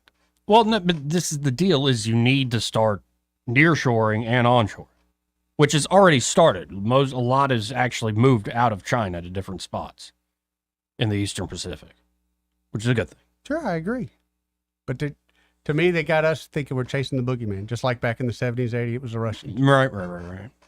Yeah, but the Russians were bad guys. I don't know, man. We were told that we were in a communist country. As an older guy now, I kind of feel like they buffaloed us on that, and they still are. If we are done. We do what we are told, whether the press tells us to do it, or the tax man. So you want freedom, real freedom. Starting to sound like Judge Knapp. It's just, and when these, holier than thou, I know because I get to read these forms and these papers that you don't get to read, so I know better than you. Don't buy that, man. Right. Why? No, it's like, for instance, this whole Iran is trying to kill Trump. And it's like Matt Gaetz said it, and when he was asked point blank by Dave Smith, he's like, well, I can't disclose that sort of information on this platform. And it's like, wait, so we're back to trust us? I can't, because you're saying that, and not you, but you're saying that Iran's trying to kill Trump, which that doesn't surprise me. But last week we held their president here. Right. We welcomed him and gave him more security than Trump. Well, and it does seem like there are a lot of people in Washington that want let's just do this thing. Let's start bombing Iran. I'm tired of them peeing on my leg and telling me it's raining. Tired of that. 272-9228. That said, beyond the call for controls, that is the future that's right around the corner. Oh, no doubt. Mustang, in particular, you know the factory world better than me. Mustang, they're going to deploy thousands on the factory floor. That is crazy. And could you see these sorts of robots being used, say, for space travel? Oh, definitely. Not only that, if we could have one. Yeah. I mean, think of how convenient. Right. Yeah, they can literally stuff in as Monday to take out the trash. Thank you. Or I need my grass mowed. Right. I mean, it could, again, maybe I'm just lazy, but I think of all the convenience factors of that. Right. And if they're worried that the Chinese are spying on me while they're mowing my grass, I'm more worried about you spying on me. I kind of like where Elon's coming from is don't make it, because the ones he's building for the factory kind of creep me out. They just creep me out. They like kind of look human, but they're very clearly robots. I think, and Elon said this himself, it's like, no, make it like R2-D2. Like it needs to be something that's a little more distinctively a robot. Yes, and it can be cute, and it can be like don't try to copy human beings. It gets creepy. That's where you get the creepy factor. Very quickly. What was iRobot? Wasn't that the one where? Yes. Yeah. Especially the more recent movie, Will Smith movie. Yeah. Like it just got creepy. It is creepy. Yeah. Right. And if they, and you know as well as I do, they'll make them so good one day. I'm looking at Joey going, is this Joey's robot? But also, me, older guy, and this new technology, I want a big giant disconnect on there. So if there's ever any problem, I can hit a button. Because seriously, but now you can't even turn off your phone. Right. Right. But this thing is capable of doing some damage. You have to have that on hot water heaters. You have to have that on air conditioning. I want a big giant disconnect. Well, I mean, it certainly stirs conversation, and I do appreciate the senator putting this out here. She also wrote this up with Jacob Hellberg, again, a senior advisor there at Palantir Industries. So we'll see. I think it is wise to keep in mind that the Communist Chinese Party are still communists. Yes. It's very wise to keep that in mind. But the theory that, make them rich and they'll become, liberty loving did not work. Some of us knew that from the get-go. So we'll see. What I worry about, to your point, Eddie, is there are a lot of folks.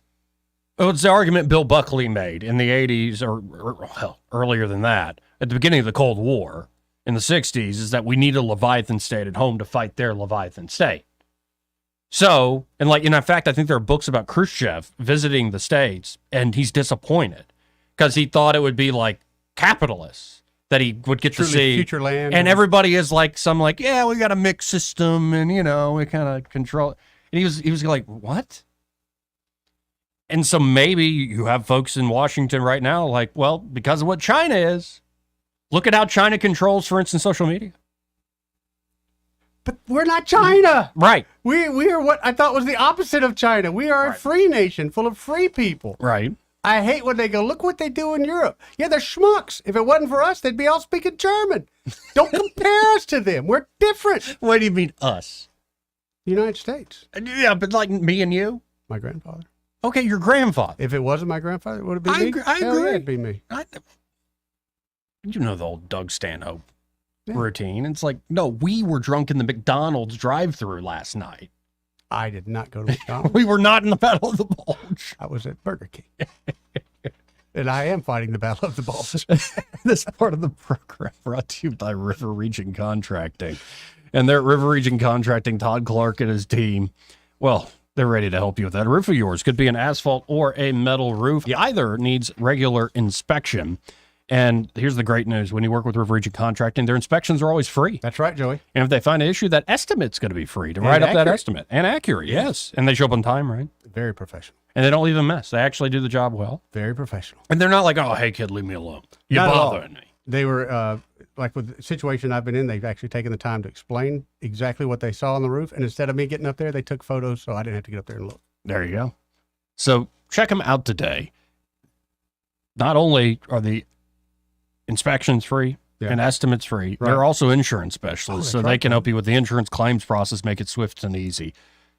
That number, 356-8635. That's 356-8635. And be sure to tell them that Joey and Eddie, those fellas on the radio, sent you. He may not know whether he's coming or going, but whether you're going to work or coming home, Greg Budell is there. Mornings, 6 till 9, and afternoons, 3 till 6. Only on News Talk 93.1 FM, WACV. What's your biggest investment? More than likely, it's your home. So treat it that way when you hire a painting contractor. With PBS Painting, there are no gimmicks, no $99 specials. Just quality painting and someone who treats your home with the same respect that you do. At PBS Painting, we have been painting for years and look forward to many more years to come. With PBS Painting, the job gets prepped properly, whether it's cleaning, scraping, or priming. We always use quality products, which is a must for a quality paint job. So if you're looking for a painter that doesn't need upfront money and is on the job at all times, then please give me a call. Scott Bowers and PBS Painting, 294-5122. That's PBS Painting, 294-5122. Look at some of our work on Facebook at PBS Painting Montgomery. Are you tired of the mainstream media's biased reporting? Do you want to stay informed on the news that really matters to you? Look no further than 1819 News. At 1819 News, we bring you the latest in Alabama news, politics, sports, culture, and more. We've assembled a team of journalists with Alabama values dedicated to the truth and the truth alone. Visit us at 1819news.com today. That's 1819news.com. Subscribe to our newsletter. Honest News, Alabama Values. This hour of news and views is brought to you by our good friends at Alabama Home Mortgage. Alabama Home Mortgage, 567-4223. Visit them on the web at myalabamahomemortgage.com. NMLS number 1586368. An equal housing lender. The Rich Thomas Weather Network, brought to you by Alabama Wholesale Lumber. Alabama Wholesale Lumber, serving the River Region with the best quality building materials for decades. Contractor to do-it-yourselfer. Call Alabama Wholesale Lumber. Hi, everybody. The calendar says October, but we have a very warm forecast. At least till a frontal system delivers some cooler air by the end of the week. But for today and tomorrow, sunshine dominates. Still tolerable humidity with a high both days in the upper 80s. Low tonight down to about 66. Maybe some widely scattered showers perhaps on Thursday night, with scattered showers becoming more likely on Friday and turning cooler with a high near 80. First Saturday of the fair, mostly sunny with a high around 84. From the Blue Water Weather Center, this is Rich Thomas. For the lowest prices around on flooring and DIY flooring installation supplies, Budget Floors & More is your new best friend. Luxury vinyl plank, carpet, ceramic tile, floor installation supplies, and more with prices lower than the big box stores. Budget Floors & More, Hunter Lane across from Del Rey to Publix. News happens, you'll hear about it first. The River Region's most trusted voice. News Talk 93.1 FM, WACV. Joey Clark. Welcome back to News and Views in the afternoon. Or as we're calling this thing online, Joey Clark Live. I'm Joey, that's Eddie bobbing his head over there. I like the beat, man. What can I say?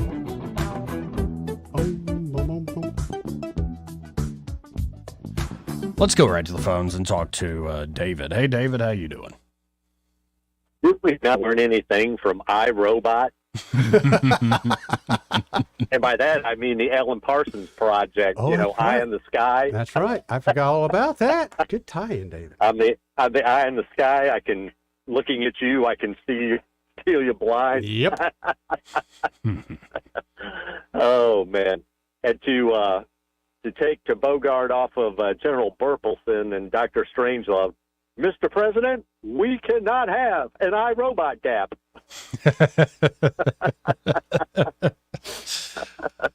Oh, that's just scary stuff. I mean, when you think about all of that, that whatever the Chinese are doing is nefarious with robotry. Oh, yeah, no doubt. I mean, there's no way that they aren't looking to steal or destroy America if they flood us with cheap robots.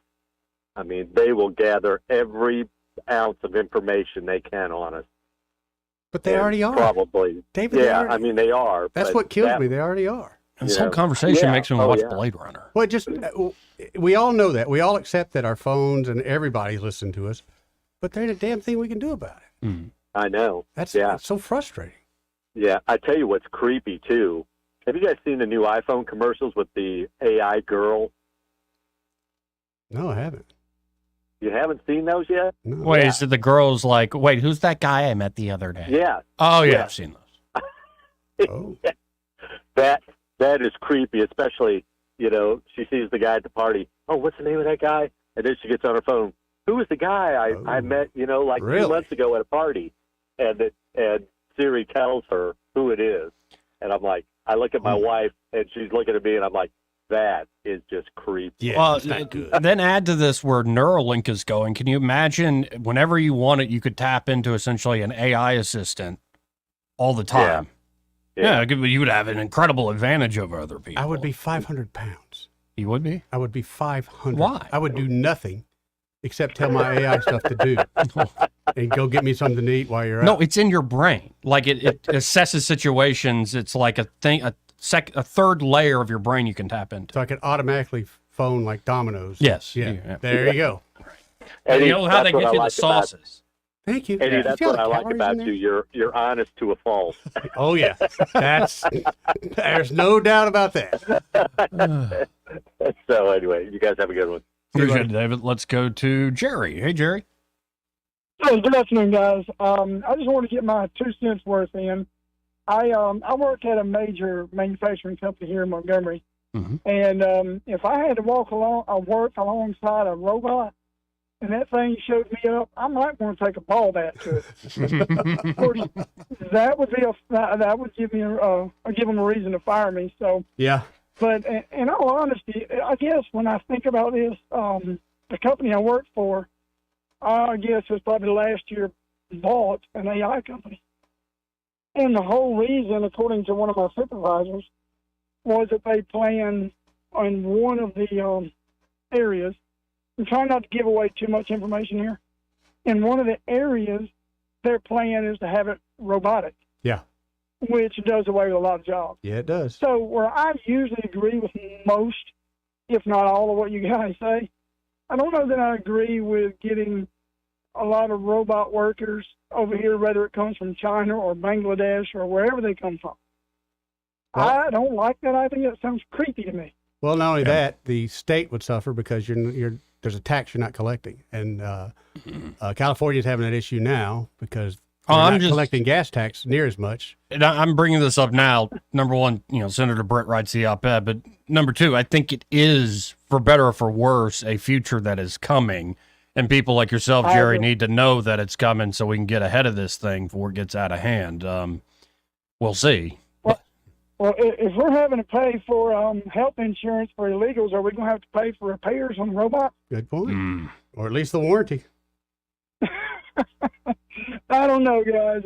I agree with your last caller. I think he was pretty much spot on. I know it sounds more like a conspiracy theory of collecting information, and you're exactly right. I think it was Eddie that said it. They're already doing it, and there's no way we can stop it. No, it's very frustrating. But also with AI, that's going to take away, especially in factory work, it's going to take away your whistleblowers and a lot of your quality control people. Mm-hmm. Look what Boeing's having the issue with now. Yeah. I don't know. Right? It seems futuristic, but I think that future is not far away. Yeah. So I agree with you. And I just want to say one last thing, and I don't know where you all stand on this. I believe that the Bible is 100% accurate and true. Mm-hmm. I believe it's God's word and it's truth. And if you look into biblical prophecy, there's two major nations that are going to play a role. That's China and Russia. Yep. And it's just something that, we can't stop that.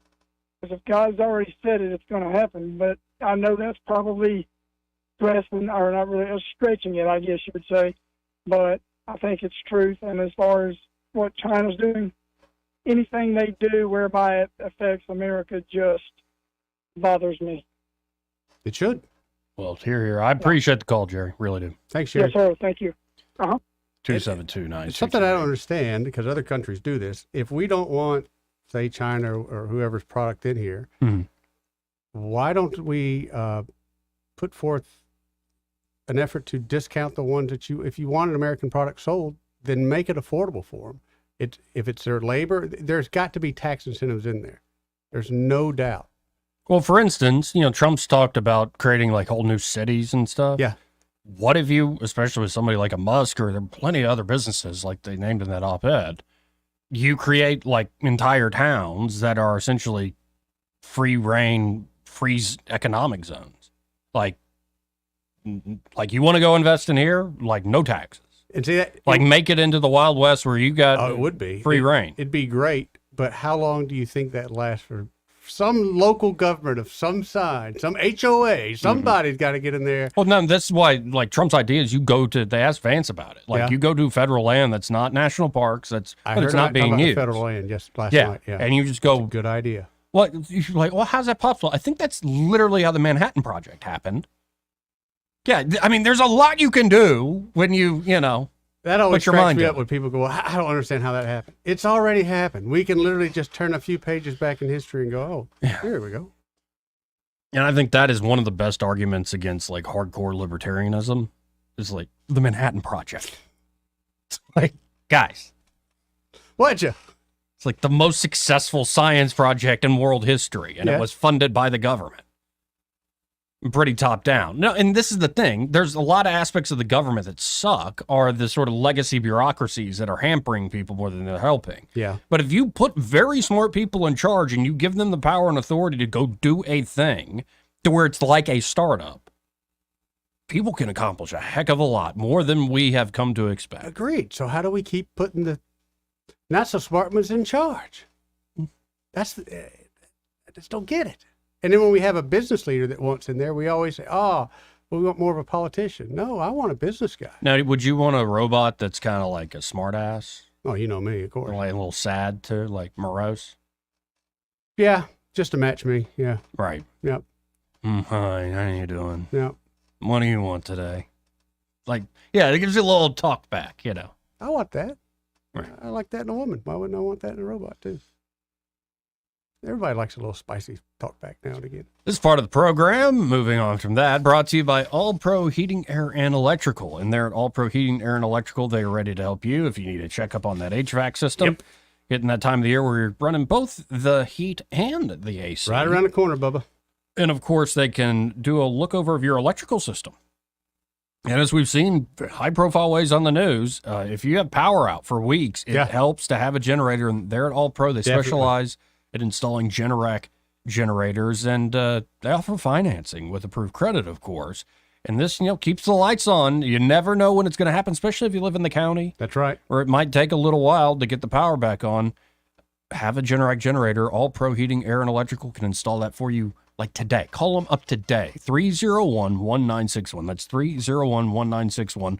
Or go to allproheatingair.com and be sure to tell them that Joey and Eddie, those fellas on the radio, sent you. Yeah, I am. It's not lost on me that to do this job, we're using a mix of 21st century technology, with all these tablets and smartphones we got around us, right? Which now have And AI assistants and tools, and the cameras. But then, radio's 1920s technology. Yeah, but a lot of it's radio, I think now is more hybrid, where you're mixing in the you got to mix world of the all internet. sorts of You got to stuff. stay up with the business, man. Let's go to line 1. You're on there. Who's this? Hello? Hey, you there? Hey.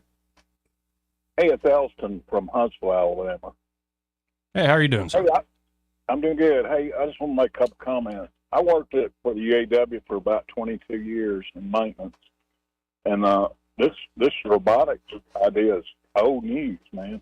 So the UAW negotiated things for years with robotics and the assembly plants and the supply plants.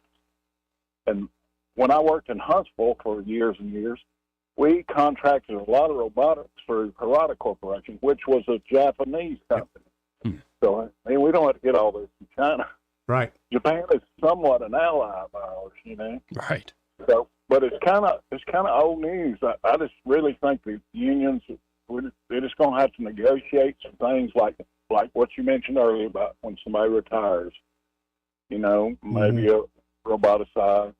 Also, it's going to create jobs, and it really hurts. Okay, I understand that, but it's going to create jobs, and it's going to come. It's been here for decades now, really. Oh yeah. Anyway, that's just my comment. Well, if you're in Huntsville, how'd you find us, sir?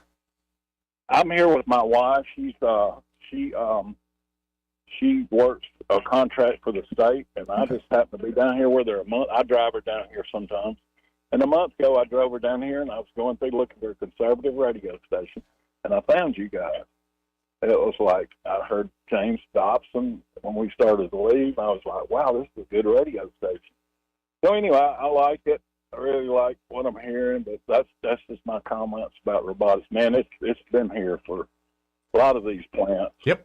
Especially the automotive plants or robotics are just like, it's mainstream.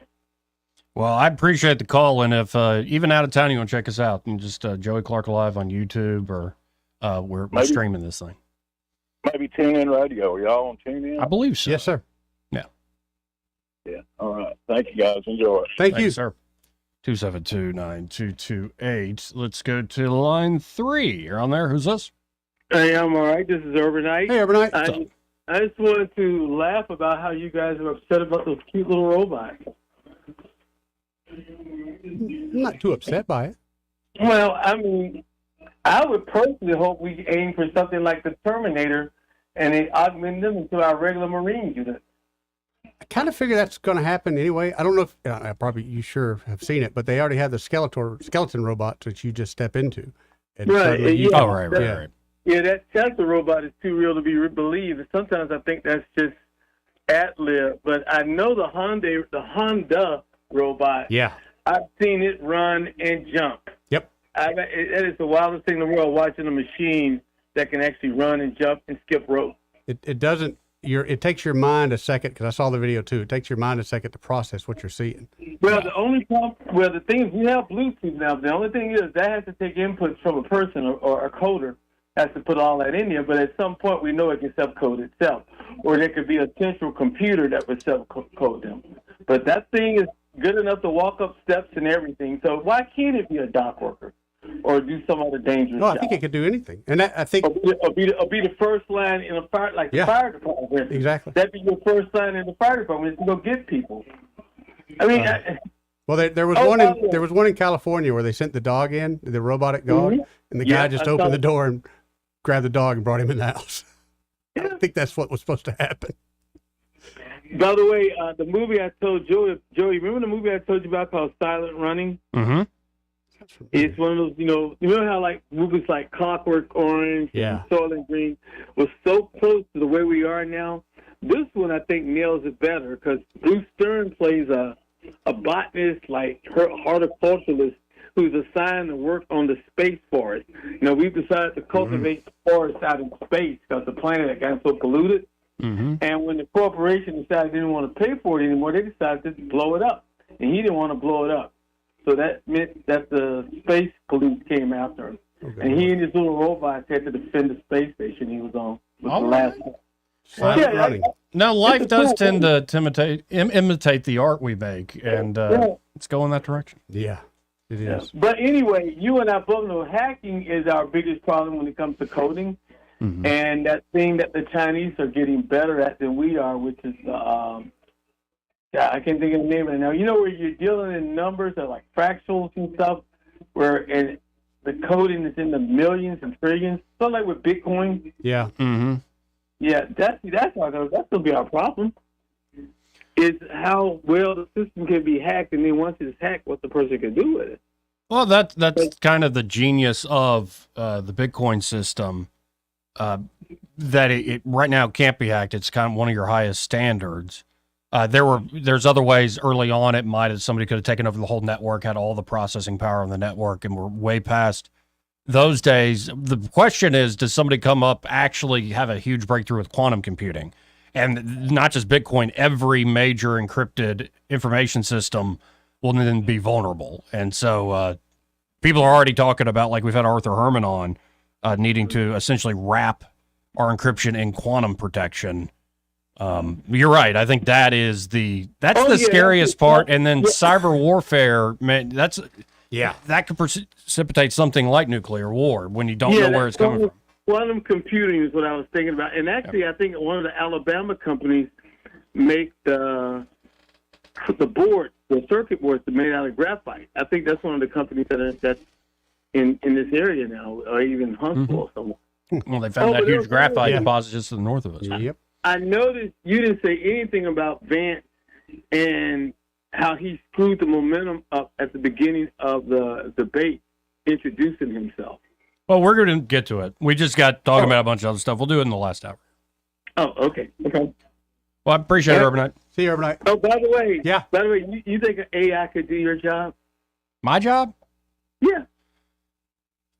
Maybe. Not quite yet. Dealing with the large language models, they're pretty good. They can be pretty convincing, but not quite yet. I got you. All right. You would have found a girlfriend by now. That's not impossible. No, like you deal with them and they're sophisticated. Like it sounds like you're talking to a person. Well, you deal with chat, right? GPT chat, so you know better than anybody else. But it only we don't have time to get into all that. But is it constant improvement? Because, like if it's constantly improving itself, then eventually it is. It doesn't have, at least the stuff available to the public doesn't have long-term memory. Okay. So the way it works is, and it gets very complicated. Think of like a three-dimensional chart. So you have your X, Y, and Z axis. And so if you put in certain words, it is judging based on not just words, but certain groupings of letters. What is the most probable thing to follow that? Gotcha. And so what you find is all these patterns that actually run parallel or mimic one another, and it's processing everything back on what you've told it before. But it doesn't, like when you use ChatGPT, it doesn't have long-term memory. It doesn't remember the conversation you had yesterday. Okay, that's what I figured. Now, I'd imagine there's systems that do have that long-term memory, and they're learning quite a lot. But it's purely just probabilistic. Like, what's the probability that if I say, hey, Eddie, show me your muscles or something, it will give you a response that's probably the most likely that's coming behind it. It's a fascinating thing, a little beyond me. There are videos that show in detail how this works. It's pretty remarkable to look at, even if it goes over your head. But I don't know. That stuff is... Well, the trust factor, as a human. If I could have my own AI and I was able to put the checkbox where I want them, I would trust it. But if all of a sudden we're on Joey's AI, well, Joey's a human. I know this is going to be slanted pro Joey. And I also don't buy into the idea that all of our ideas are just probabilities of language. Yeah. I think when you listen to great artists, Bob Dylan, there's a clip making the other day, a clip making the rounds, or every great artist has kind of said it's not me. And like Bob Dylan said, I can't do what I did in the 60s. It's almost like I didn't write those songs. Right. Like you are possessed almost, like the whole idea of the muse and like you're channeling something. So I suspect there's a lot more to this world. And maybe as we start relying more on language models and on robotics and all this stuff, we might be getting close to the edge of something we don't quite fully understand. I don't know. It's a weird time. I'll put it that way. By the way, if you asked AI to show you Eddie's muscles, It would just be a picture of my stomach muscle. Your one, my belly. Your one pack? Yep. Man, he got a case. He got a case on the Unless front. I got a marker and I could draw out. It's like a shelf. The shelf, all right. But on the front. The shed, baby. We'll be right back. Want to carry News Talk in your pocket? Download the News Talk 93.1 app from the App Store. Available on iPhone and Android. Never miss a moment. Download now. I'm Wes Allen, Secretary of State. In Alabama, election integrity is a top priority. We must ensure fair, secure, and transparent elections. To vote in Alabama, state law requires voters to present a valid form of photo identification. For a complete list of acceptable identification, or to learn more about acquiring a free photo voter ID, visit alabamavotes.gov. This message is presented by Alabama Secretary of State Wes Allen. The Tierce family has been your local Roto-Rooter service since 1964. Drain cleaning, plumbing repair, and those troublesome septic tanks, no problem. Technology has changed a bit in the last 54 years. Video inspections of lines to locate problems is available, as well as scheduling your appointment online. River Region residents have trusted Roto-Rooter for over half a century. You can too. Call today at 272-7130 or visit online at rotorooteralabama.com. Call Roto-Rooter, that's the name, and legal troubles down the drain. Roto-Rooter. Make 2024 the year you break away from the chain stores and join us here at Adams Drugs. We value your business and want to provide you the best customer service at the lowest possible price. We've been serving up excellent customer service here in the River Region for over 62 years. I made the swap to Adams Drugs and I couldn't be happier. Having a job and then getting 3 kids to all of their activities keeps me busy. I don't have an hour to waste waiting on a prescription. At Adams, they know me and my family. I get in and out in minutes, and when I can't get by Adams, they'll bring the prescription right to my door. What are you waiting for? Come in to Adams Drugs and let us earn your business. Our friendly and personal staff will talk with you and answer any questions you may have about your prescriptions. Your satisfaction is our #1 goal. Visit us at adamsdrugs.net for the location nearest to you. Adams Drugs is your local independent Health Mart pharmacy. Health Mart, taking the time to listen and care. This hour of news and views is brought to you by our good friends at Alabama Home Mortgage. Alabama Home Mortgage, 567-4223. Visit them on the web at myalabamahomemortgage.com. NMLS number 1586368. An equal housing lender. The premier place the River Region turns to for news, weather, traffic, and opinion. News Talk 93.1 FM WACV. Joey Clark. Welcome back. Let's go right to the phones and talk to Michael Cohen from Cohen's Electronics and Appliances. Hey, Michael, how you doing? I'm great, Joey. How are you? Oh, we're all right, just talking about robots replacing everything, AI and whatnot. But what's on my mind now is the question, what's the score today? It's 21-3. We had a lady that had a Maytag she had bought from us.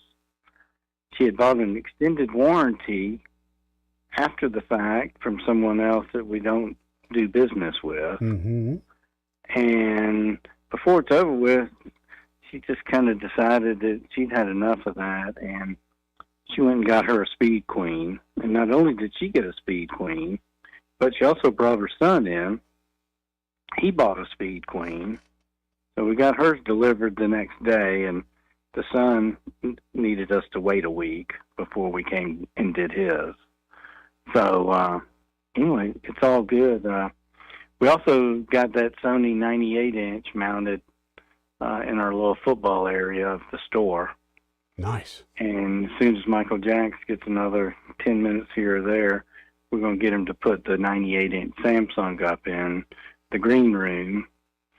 So we'll have two 98s on display, and the one in the football area, I think we're going to have Samsung 85, 75, 65 on one side of it, and Sony same models on the other side. So that ought to look pretty impressive when you come in. Oh, absolutely. Help you make that choice, and of course, then you also get to see the difference of the sizes, because it's kind of hard to gauge, another 10 inches here or there, because you're getting all that real estate down across the top and down one side. So a lot more square inches. Mm-hmm.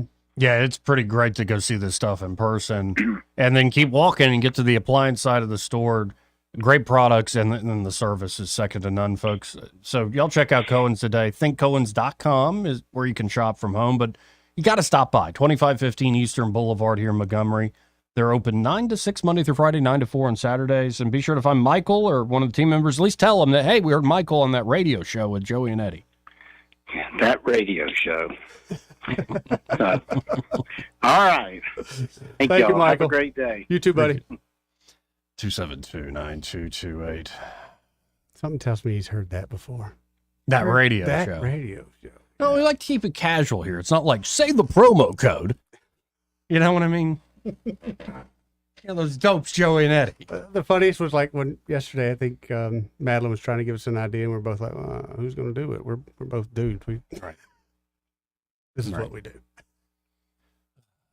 Say the promo code syphilis for 20% off on all doctor visits.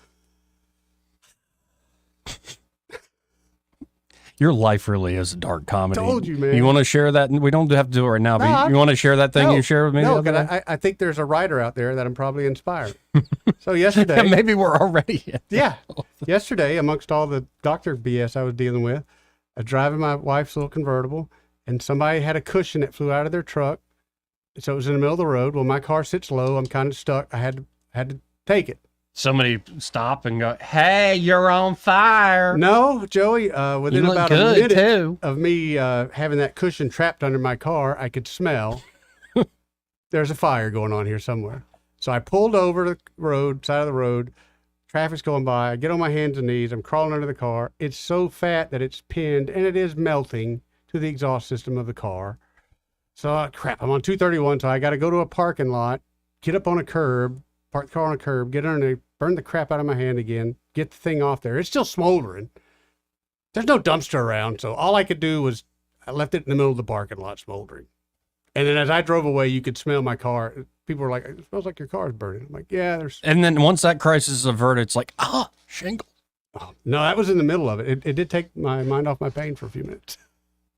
You do have a dark comedy life. I do, man. Rough. We got to hit this top hour break. We'll be right back. Broadcasting from the Riverside Chevrolet Master Control Center, this is WACV Cusana, News Talk 93.1 FM. When it's Chevy, it's Riverside. With SRN News, I'm John Scott. The International Longshoremen's Association strike, the first in 50 years, is now on its second day. The work stoppage could cost the economy nearly $5 billion a day. If the strike lasts long enough, it is expected to disrupt the oil and gas industry. President Biden will be surveying the devastation from Helene in North and South Carolina today. As the floodwaters recede and reveal more death and destruction, Vice President Harris will be in neighboring Georgia. Helene, one of the deadliest storms in recent U.S. history, and knocked out power and cellular service for millions. The death toll is nearing 180. On Wall Street, the Dow dropping 1 point, the NASDAQ Composite ahead 18. This is SRN News.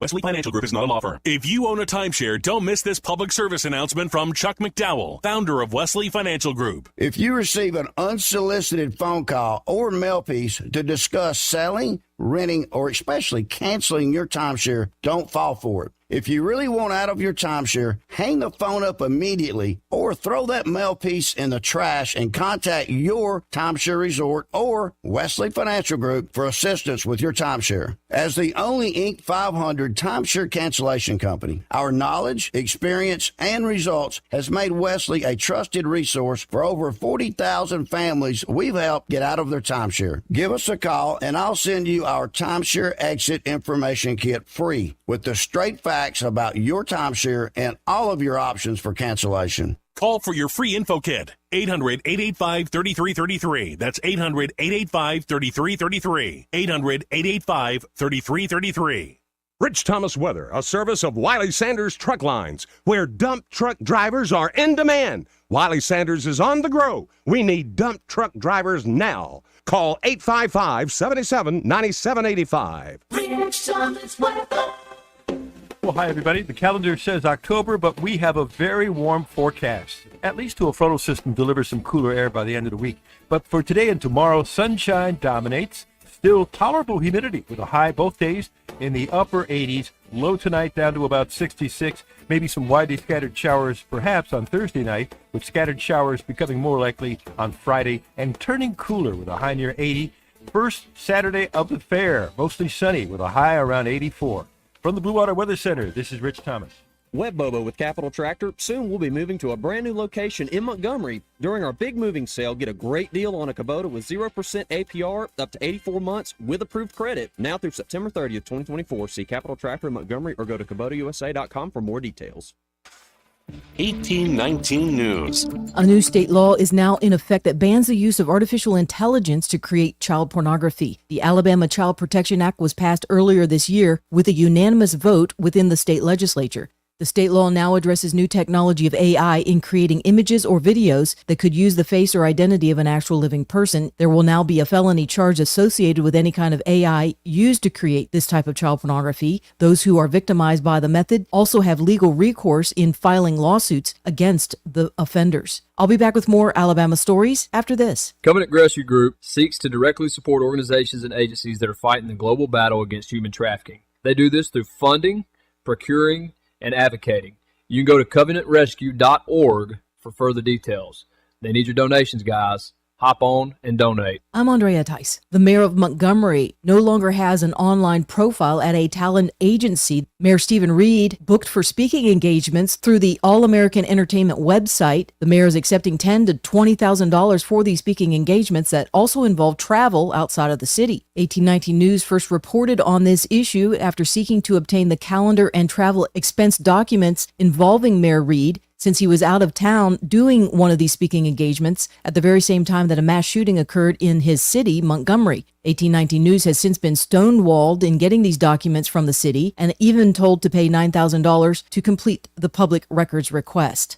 The acquisition of Brookwood Baptist Health by Orlando Health has now gone into full effect as of October 1st. The deal was agreed to this past August. Orlando Health offered $910 million to purchase Brookwood Baptist. All employees and doctors at that facility have since been rehired officially under Orlando Health. I'm Andrea Tice. For more news affecting Alabamians, go to 1819news.com. And while you're there, subscribe to the daily newsletter. Elevate your home with the timeless elegance of Cabinet Renovations, LLC. For over 40 years, Eddie Basham has been Montgomery's trusted name in kitchen and bathroom cabinet makeovers. From classic designs to modern updates, they craft beautiful cabinets and countertops to fit your style. And with up to 18 months interest-free financing, it's easier than ever to get started. Contact them today at 334-279-7152 or visit CabinetRenovationsLLC.com. Cabinet Renovations, LLC, where your home's new look begins. You've waited all year, and finally, it's here. People come from miles around, from the farms and from the towns, to where excitement will be found in the Alabama National Fair.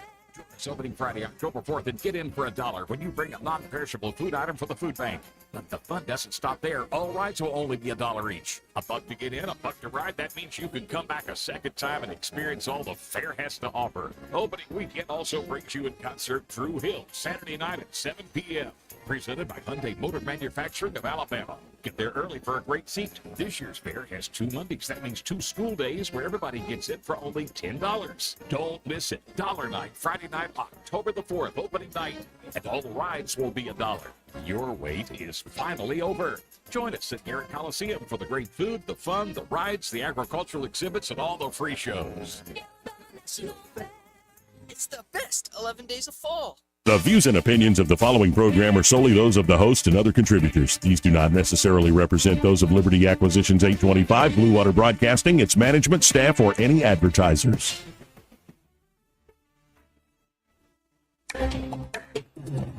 It's time for Montgomery's conversational radio show. It's news and views on News Talk 93.1 FM. To join the conversation, call 272-9228.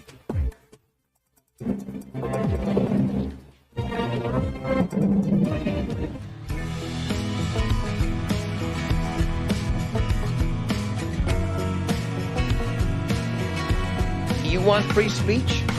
Let's see you acknowledge a man whose words make your blood boil, who's standing center stage and advocating at the top of his lungs that which you would spend a lifetime opposing at the top of yours. I'm a better looking person than Kamala. Joey Clark. Welcome back to the program. Man, we're going to get to the debate. But first, Duke has been very patient. Hey, Duke, how you doing? What's happening, Duke? What's going on, fellas? You know. Yeah. You've been listening. I've been listening. Eddie kind of put something on my mind, Joe, a little bit now. He's talking about building you a computer girl, a woman, or whatever, how you want to classify that. I never said Joey. I just said a friend. Oh, yeah. Bear with me for a minute, Joey. You know, I just had to cut up with you just a little taste here, sir. You see, I haven't met many people who eat duck eggs and stuff like that, and you still haven't let that go. I haven't eaten a duck egg in 2-3 years. You're a peculiar kind of guy. Okay. And, So, this woman got to meet certain qualifications for you. This robot we're gonna have built for you. What would you like her name to be, sir? I don't care. Really? Whatever it please God. What 5 qualifications she needs to pass before she could hang on your arm, sir? I'm guessing she's going to need to be. She's going to need to have a job. Joey's going to want a wife that works. Where she got plenty of money? No, if she got money, cool. Then that's cool too. Yeah, even better. I just don't need like a bitter clinger. Do you want a fussy kind, or a bossy kind, or a laid back kind? He wants. I want somebody who's a little. I don't want a wilting flower by any means. Yep. Want her to be kind of edgy, live on the edge a little bit? I'm not an adrenaline guy. If on the edge is no, thank you. Good girl. He wants the combination of the two. Oh. And you know who a I'm little talking bit of this, a little bit of that. Yep. Okay. We're going to work on this thing, Joey. That way you can control it like you want to. We're going to make it where you can change the color if you want her to be a different color every day, or, whatever, talk different languages, speak in tongues sometimes if you wanted to, you can do all that. I don't want something fake. All that. Anyway, moving on, man. I mean, there's some real women who are fake enough. Oh, yeah. And fellas, too. Yeah. I tell you what, we need one of those robots at Auburn in the quarterback position. I'll take one. I mean, we need something, man. Come on. Again, we pay players legitimately now. How do we not have a good quarterback? Thorne had an amazing day, and then they just screws it up. Yep. At the end. When I broke down and called the morning show the other day, man, I couldn't stand it anymore. They kept on bragging about me. I had the little receiver there doing their little fancy moves out there, making people break their ankles and stuff. But I couldn't stand it no more. I called in and told y'all need to shut it up for a few minutes. But man, we're all pitiful, man. I can't handle it many more years, guys. I can't do it. Me either, man. So, Duke, how many games do you see us winning the rest of the year? Man, I don't care anymore. 2. I don't care. Think maybe 2. That's it. I'm talking about it got so bad the other night. I saw pulling for the other team the other night. Look at go on, beat the ass so I can sit down. Put me out of my misery. On top of that, old Dion went on down there and whooped up on guns. Yeah, he did. He sure did. Auburn connection still, Man, I'm gonna talk about the debate a little bit. What's his name? Man, old boy, smooth talker boy. Just listen to this boy here now. Old Trump taught him what to say and how to, stretch the truth a little bit or whatever. But old boy can bring it though. No, J.D. Vance was a political rock star last night. Yeah. Like, that guy's got charisma oozing through the camera. But, I was impressed. Yeah, and that was a good debate. I like the intelligence on both of the guys' part, for is not, disrespecting each other too. Agreed.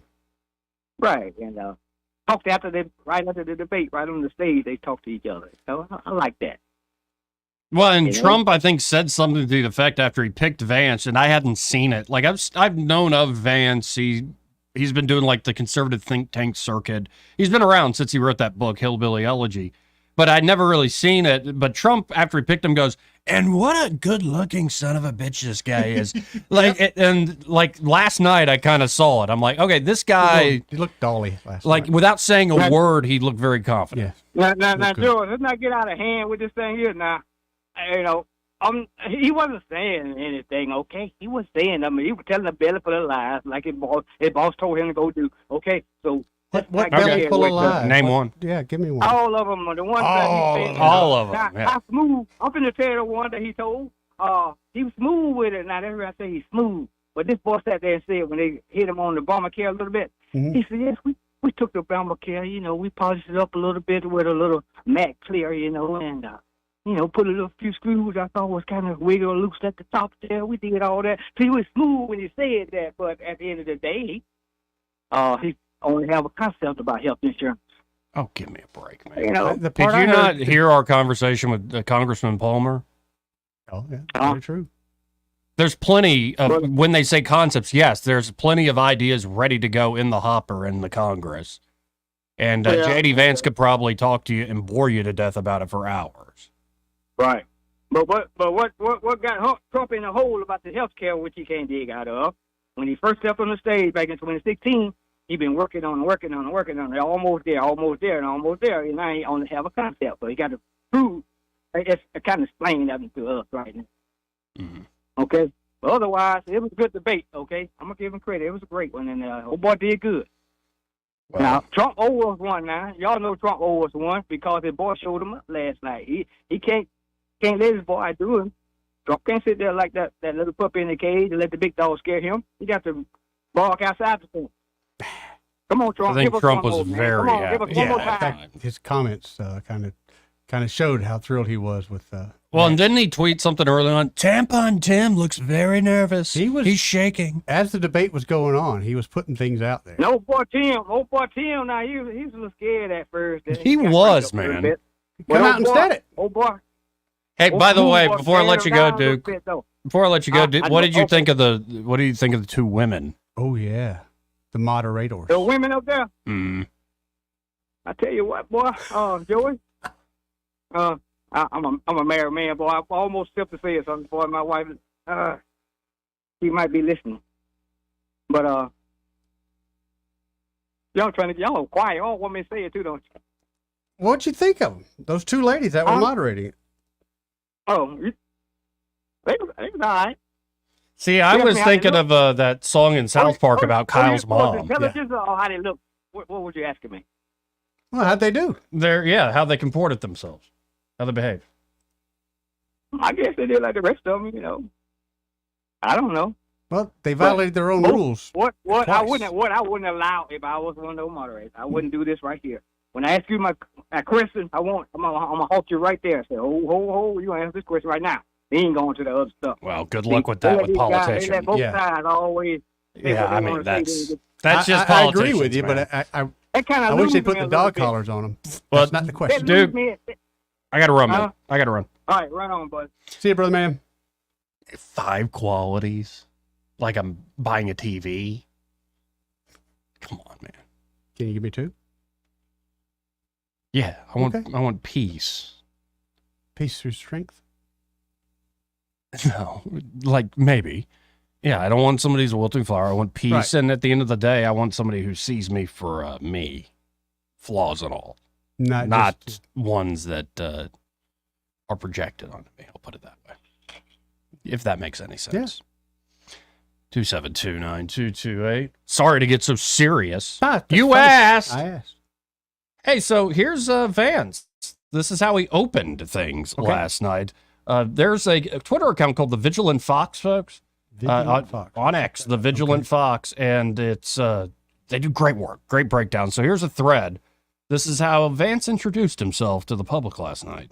So, Margaret, I want to answer the question. First of all, thanks, Governor. Thanks to CBS for hosting the debate. And thanks, most importantly, to the American people who are watching this evening and caring enough about this country to pay attention to this vice presidential debate. I want to answer the question, but I want to actually give an introduction to myself a little bit because I recognize a lot of Americans don't know who either one of us are. I was raised in a working class family. My mother required food assistance for periods of her life. My grandmother required Social Security help to raise me. And she raised me in part because my own mother struggled with addiction for a big chunk of my early life. I went to college on the GI Bill after I enlisted in the Marine Corps and served in Iraq. And so I stand here asking to be your vice president with extraordinary gratitude for this country, for the American dream that made it possible for me to live my dreams. And most importantly, I know that a lot of you are worried about the chaos in the world and the feeling that the American dream is unattainable. I want to try to convince you tonight over the next 90 minutes that if we get better leadership in the White House, if we get Donald Trump back in the White House, the American dream is going to be attainable once again. Again, that is just how he introduced himself, and that's dadgum. Like if somebody asked you on national TV, introduce yourself, Eddie. You ready to go with something like that? I'm not. No. Yeah. I'm Joey. How's it going? My favorite color is blue. We'll keep going to this and run through it because we got a lot of great moments. But first, this part of the program brought to you by Alabama Home Mortgage. It brought you the whole second hour. And there at Alabama Home Mortgage, Kim and Madeline, who was here with us yesterday for about 2 hours. Yep, very informative. She was great. They can help you out, especially with interest rates falling a bit. It depends on you and your own particular situation. They have these EARL refinance options for VA home loan owners. So, like if you have already done a VA home loan and say last year you got into that home, there's a big opportunity for you here. Yeah, rates have dropped a little bit. Yeah, to know the details, just call up Alabama Home Mortgage. And of course, you don't have to be a veteran to save money for it to be the right time to buy a home or refinance that home. Amazing turnaround times, and they're just easy people to work with there at Alabama Home Mortgage. That number, 567-4223. That's 567-4223. Or you can always visit them on the web at myalabamahomemortgage.com. There is a difference in mortgage companies. Let Kim and Madeline prove that to you today. NMLS number 1586368, an equal housing lender. So here's the point where Vance did this a few times, where he sort of flipped the script, and you could see Walz was not ready. Oh, yeah, you're right. No, somebody posted that Vance had 2 standard deviations of IQ on everybody on that stage, and I think it's about right. I think that's why Margaret Brennan was just seething at him, because he was outsmarting their framing, what they were trying to do last night. Supposed to be no fact checking. He called him out on that, and then they muted his mic. Yeah. Yeah, and I think he wins that exchange because they went that far with it. Yep. But here he is on the Iranian threat. Right. Let's listen in. Did he make a mistake? You have 1 minute. Well, first of all, Margaret, diplomacy is not a dirty word, but I think that's something that Governor Walz just said is quite extraordinary. You yourself just said Iran is as close to a nuclear weapon today as they have ever been. And Governor Walz, you blame Donald Trump. Who has been the vice president for the last 3.5 years? And the answer is your running mate, not mine. Did he make him? And he did that multiple times using Walz's own points against him. Like it wasn't like JD repeat stuff. Right. Like JD understood on a high level, here's what I need to get across. And then he was very naturally able to put that out there. It wasn't some script. It was a guy who really understood what he wanted to accomplish last night and the issues he really cared about. And which is tough to do when you have a hostile environment, which it was. It was another 3-on-1 situation. Yep. Yes, he was better than Trump. Now, I think Trump at this point, though, is like, Trump is Trump. You're not going to change him. And yes, of course he gets emotional and all the things. But he's a 70-plus-year-old man. Right. He's not changing. Right. And Trump's never been like the policy bean counter guy, even in his own businesses. Like, it's never been him. Overseer, man. So, as they moved to Hurricane Helene, I thought Vance... he connected with people well because they tried to, again, make this about global warming. Yeah, I just wish he would have hammered a little bit more on that. Reason being is if you remember doing Katrina, how the lack of response, supposedly, they hung Bush with that. And the press put it out there every single day. They have not done that with North Carolina. If anything, they've done the opposite. Well, here's JD responding to that particular topic. First of all, let's start with the hurricane because it's an unbelievable, unspeakable human tragedy. I just saw today actually a photograph of two grandparents on a roof with a 6-year-old child, and it was the last photograph ever taken of them because the roof collapsed and those innocent people lost their lives. And I'm sure Governor Walz joins me in saying our hearts go out to those innocent people, our prayers go out to them, and we want as robust and aggressive as a federal response as we can get to save as many lives as possible, and then, of course, afterwards to help the people in those communities rebuild. I mean, these are communities that I love. Some of them I know very personally in Appalachia, all across the Southeast. They need their government to do their job. And I commit that when Donald Trump is president again, the government will put the citizens of this country first when they suffer from a disaster. Yeah. So on the climate change issue, I thought Vance actually held his own as well. Me too. Here he goes. The governor mentioned that President Trump has called climate change a hoax. Do you agree? Well, look, what the president has said is that if the Democrats, in particular Kamala Harris and her leadership, if they really believe that climate change is serious, what they would be doing is more manufacturing and more energy production in the United States of America, and that's not what they're doing. So clearly, Kamala Harris herself doesn't believe her own rhetoric on this. If she did, she would actually agree with Donald Trump's energy policies. Now,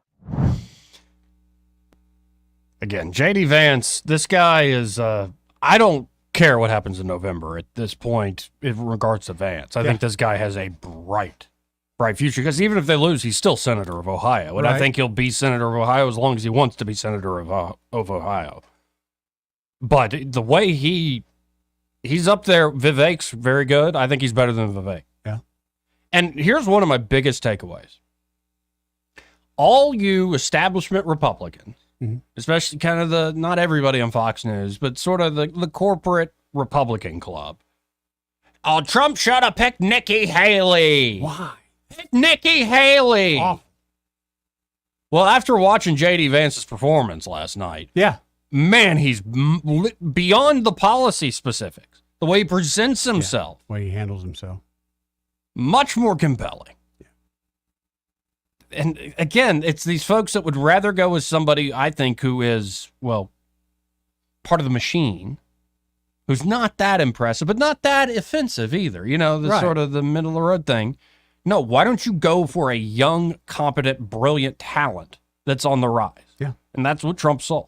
And I think that's what a lot of Americans, I've been actually shocked that there are a lot of Democrats admitting, yeah, this guy is. Oh, yeah. Some of them, I think, crap their pants going, wait, he's only 40? Honestly, I'm more shocked how many Republicans haven't just loved the fact. A lot of them are still upset thinking Trump made a bad decision. I don't see it.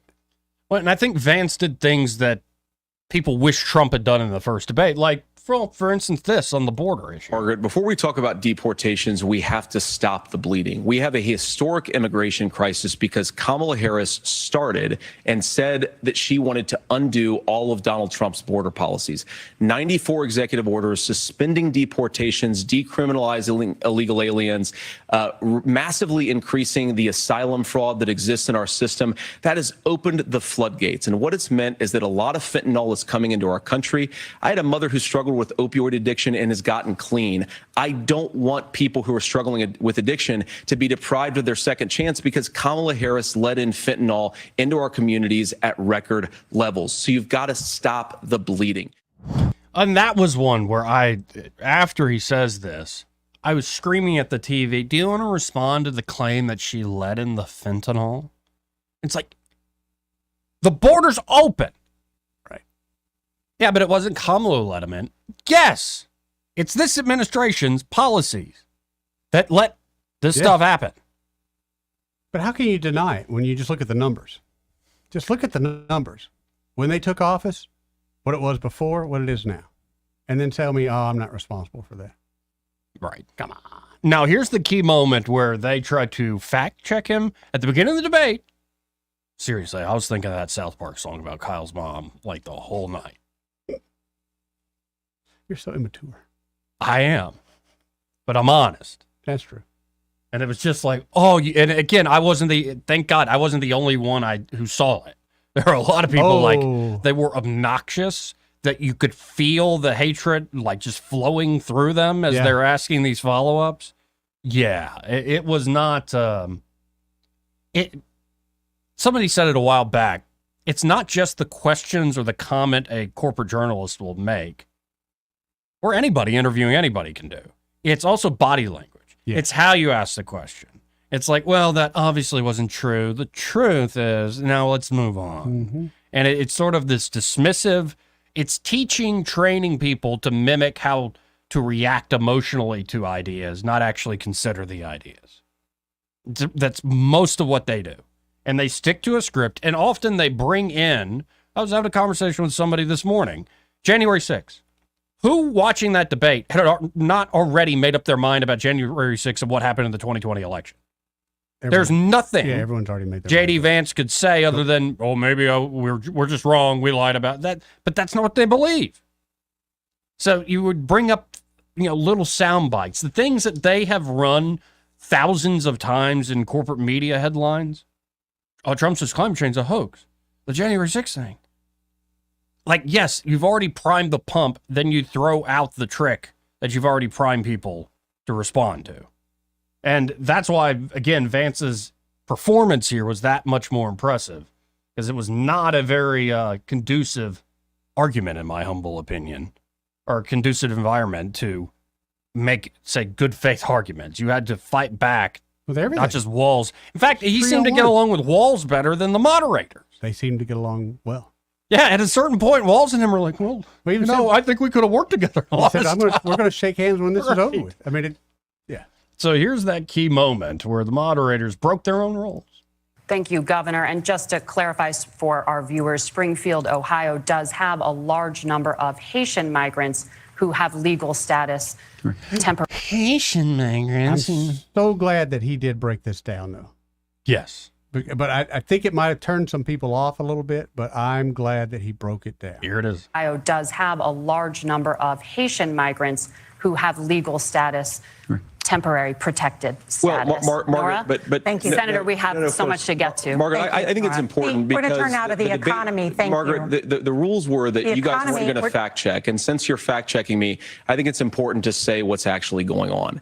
So there's an application called the CBP One app, where you can go on as an illegal migrant, apply for asylum or apply for parole, and be granted legal status at the wave of a Kamala Harris open border wand. That is not a person coming in, applying for a green card and waiting for 10 years. That is the facilitation of illegal immigration, Margaret, by our own Thank you, Senator, for leadership. describing the legal process.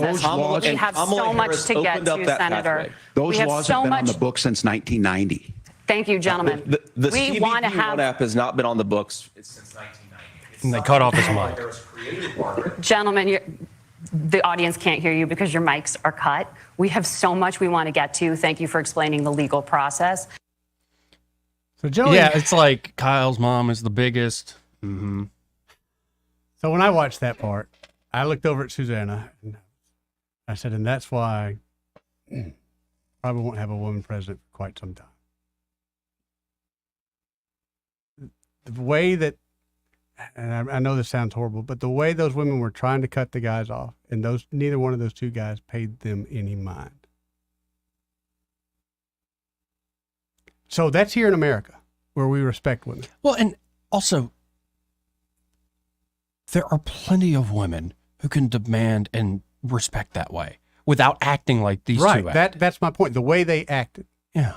The way No, they and acted. also think back.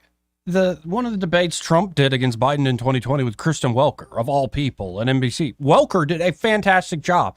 If you're going to be a moderator at this level, I've never done it, but here's my abstract thought about it.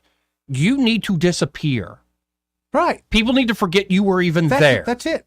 But they seem to have that opposite effect. They want to be the third star or the fourth star in it. Well, and again, it's this sort of glib, well, thank you for describing the legal process. Right. But it's like, wait, no, I'm describing how they're abusing the law to bring more people in. And you call it legal on a technicality. Yep. When very clearly, I thought he laid it out. But it's sort of that, again, it is training people to have a certain emotional reaction to ideas, not actually consider the ideas. And it goes on all the time. Look for it next time you watch a Sunday news show, especially if it's a hostile interview. It is not about the actual content. It is often about, well, here's how you should react when somebody brings up that point. And people fall for it. Yeah, well, they do. Time and time again. 272-9228. That's 334-272-9228. Oh, man, Daddy-o, I'm sorry. I was about to go to you, man. Well, call back. How about this? Let's go to line one, then hit the break. You're on there. Who's this? Good afternoon, gentlemen. This is Babs. Hey, Babs. I haven't been able to listen to you the entire time I was at a luncheon, but did you discuss the abortion situation that Walt talked about? No, we haven't where gotten the to that woman yet. died? Right. Have not Did you talked talk about it? No, ma'am.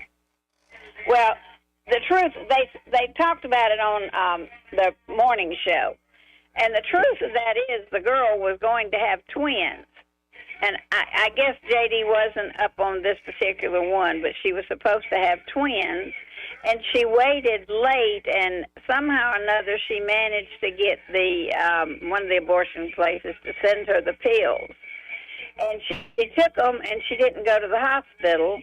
And the babies died, and then they took her to the hospital, and she had septic. So she brought this on herself, her and the abortion clinic.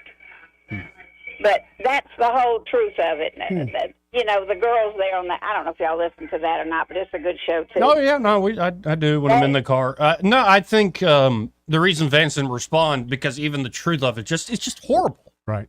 It is horrible. But Yeah. that just really got me when they explained that this morning. And there's something else that Walt lied about, and I can't remember because I can't remember anything anymore. And Vance didn't call him on it. Mm-hmm. I recorded it, so I'm gonna look it up. But I watched the whole thing, and I'm like you. I was very impressed with him. Good. And they didn't jab at each other. Right. I like really that. liked that part. I really like the so. professionalism of it. Well, I appreciate the call, Babs. Thanks, Great to hear Babs. from you. Thank you. Bye. Bye-bye. Though JD had this thing of like he is smacking you silly, but he's doing it in a nice way. Like, and what's it?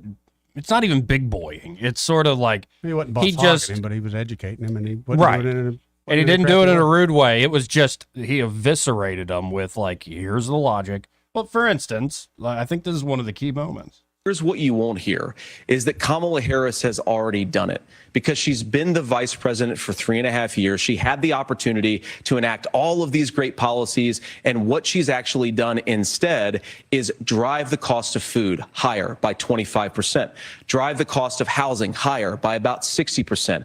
Open the American southern border and make middle-class life unaffordable for a large number of Americans. If Kamala Harris has such great plans for how to address middle-class problems, then she ought to do them now. Not when asking for a promotion, but in the job the American people gave her 3.5 years ago. And the fact that she isn't tells you a lot about how much you can trust her actual plans. Now, here's the fact check he did in real time. I thought this was fantastic.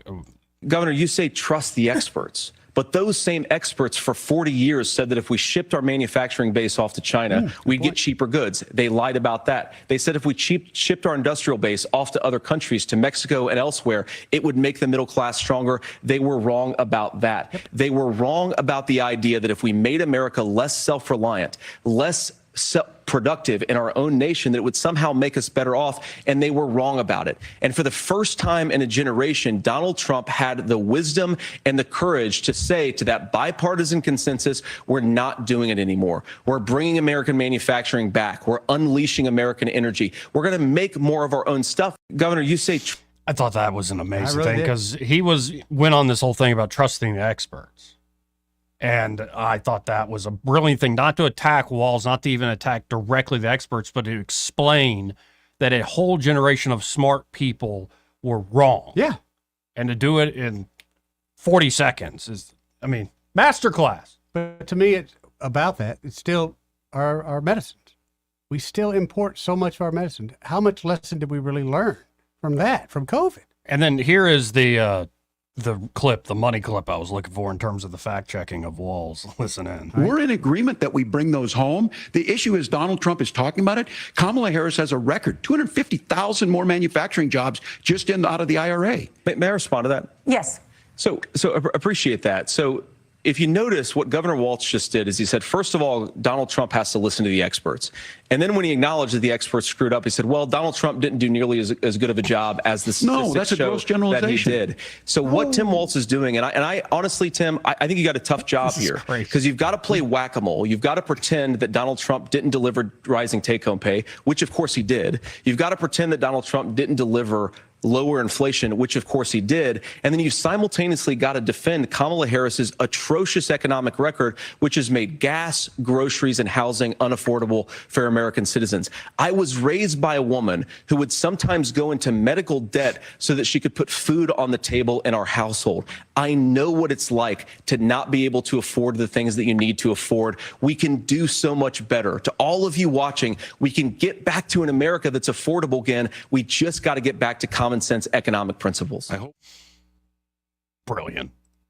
Absolutely brilliant. Got to hit this break. We'll be right back. He may not know whether he's coming or going, but whether you're going to work or coming home, Greg Budell is there. Mornings 6 till 9 and afternoons 3 till 6. Only on News Talk 93.1 FM WACV. This is your roving reporter, and today I am talking with an elk.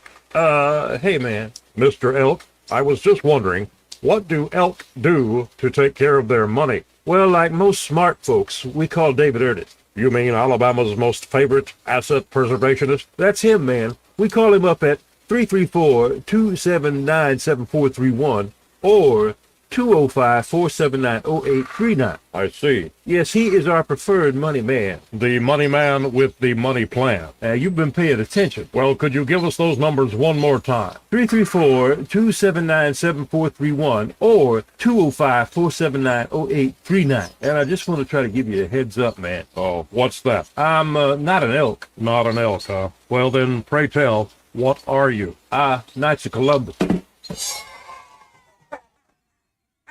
I am not even going to make a comment. Well, the baby liked it. Hi there, I'm Kim Williams with Alabama Home Mortgage.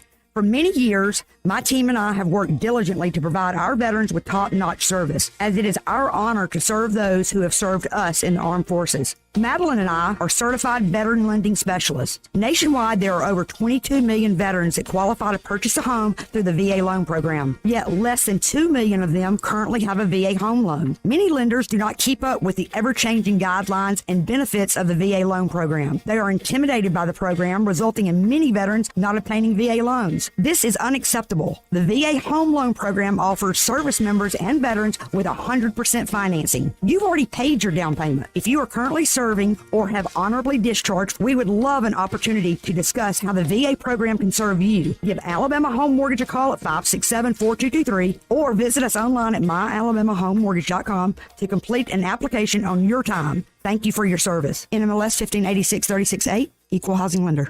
Rich Thomas Weather, a service of H&H Carpets, in stock specials on waterproof 20 mil wear layer luxury vinyl plank and blowout prices. H&H Carpets for all your flooring needs. Hi, everybody. We have a late week front that's going to deliver somewhat cooler air, but for tonight, mostly clear. Overnight low temperature down to about 66. Tomorrow, another very warm day as sunshine dominates with a high in the upper 80s. There could be some widely scattered showers back in the forecast Thursday night, but I think showers are scattered across the area as a front moves through on Friday. Friday's high near 80, and then up to about 84 on Saturday as mostly sunny skies return. A great Saturday for the Alabama National Fair. From the Blue Water Weather Center, this is Rich Thomas. At CB&S Bank, we've been meeting the needs of our customers since 1906. Need help setting up new business goals? Our line of commercial loans can help you achieve them. Go to cbsbank.com to find a location near you. All loans subject to credit approval, member FDIC, and equal housing lender. Trustworthy, accurate, immediate. Carrying your voice across the river region. News Talk 93.1 FM WACV. Welcome back, folks. Now, this was probably the worst point of the night for Governor Tim Walz. Spring of 1989. But Minnesota Public Radio and other media outlets are reporting that you actually didn't travel to Asia until August of that year. Can you explain that discrepancy? You have 2 Yeah, minutes. well, and to the folks out there who didn't get at the top of this, look, I grew up in small rural Nebraska, town of 400, town that you rode your bike with your buddies till the streetlights come on, and I'm proud of that service.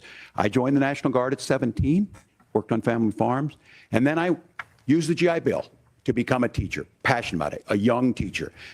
My first year out, I got the opportunity in the summer of '89 to travel to China. 35 years ago, be able to do that. I came back home and then started a program to take young people there. We would take basketball teams, we would take baseball teams, we would take dancers, and we would go back and forth to China. The issue for that was to try and learn. Now, look, my community knows who I am. They saw where I was at.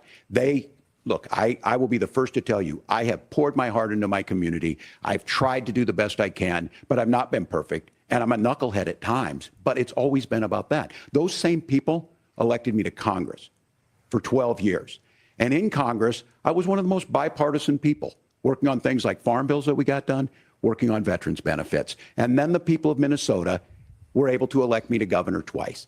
So look, my commitment has been from the beginning to make sure that I'm there for the people, to make sure that I get this right. I will say more than anything, many times I will talk a lot. I will get caught up in the rhetoric. Yeah. But being there, the impact it made, the difference it made in my life, I learned a lot about China. I hear the critiques of this. I would make the case that Donald Trump should have come on one of those trips with us. I guarantee you he wouldn't be praising Xi Jinping about COVID. And I guarantee you he wouldn't start a trade war that he ends up losing. So this is about trying to understand the world. It's about trying to do the best you can for your community. And then it's putting yourself out there and letting your folks understand what it is. My commitment, whether it be through teaching, which I was good at, or whether it was being a good soldier or was being a good member of Congress, those are the things that I think are the values that people care about. Wait, so you choose to do your bio after that question, and then they do a follow-up. Governor, just to follow up on that, the question was, can you explain the discrepancy? All I said on this was I got there that summer and misspoke on this. So I will just, that's what I've said. So I was in Hong Kong and China during the democracy protests went in. And from that, I learned a lot of what needed to be in governance.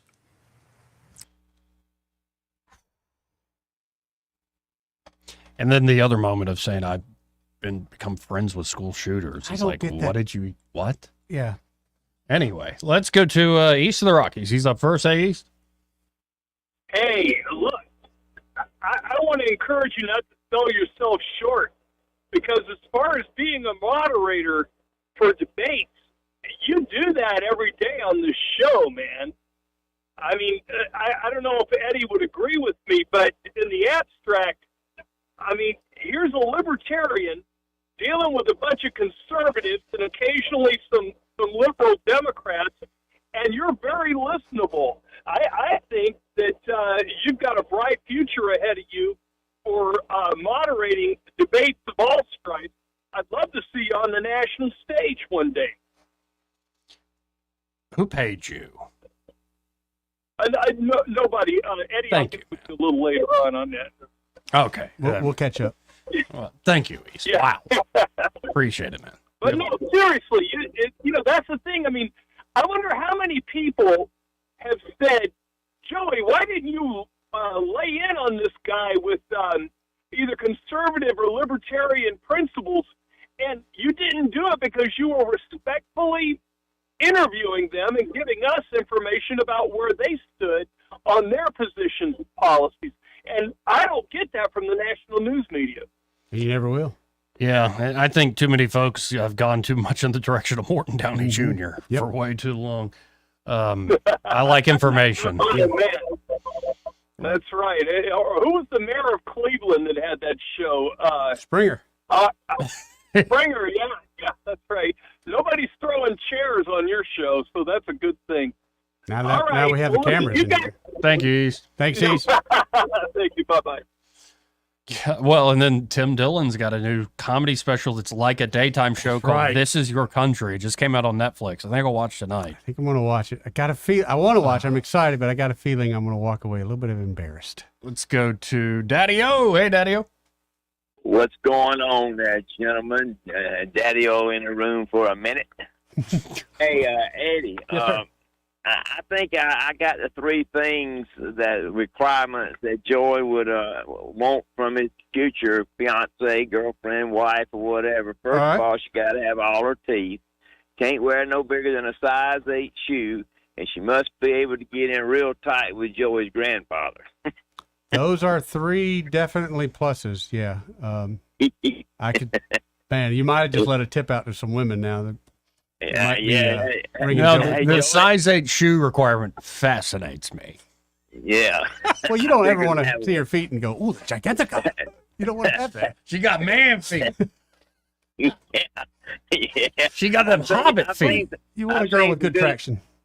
I've seen some good looking ones, but they've got a firm foundation on this earth with Yeah. the feet they carry. Got to be able to support some. Man, I'll tell you what, that girl's grounded. Yeah, there you go. Hey, to changing the subject of what I called about is I'm gonna quote from a song. Eddie talking about the blue and all that is a new day's coming. People are changing. There needs to be peace and good and brotherhood. And Senator Vance may be the new crystal blue persuasion. Could be. Well done there. Yeah.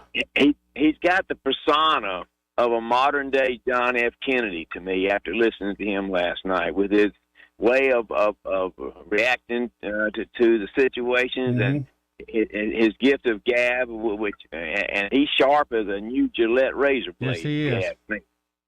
And I think I've got a couple of girl/friends that I talked to today, and they said, "Hey, we didn't realize, how easy on the eyes he is. So he may have got some women voters. Just He might have last night. Yeah.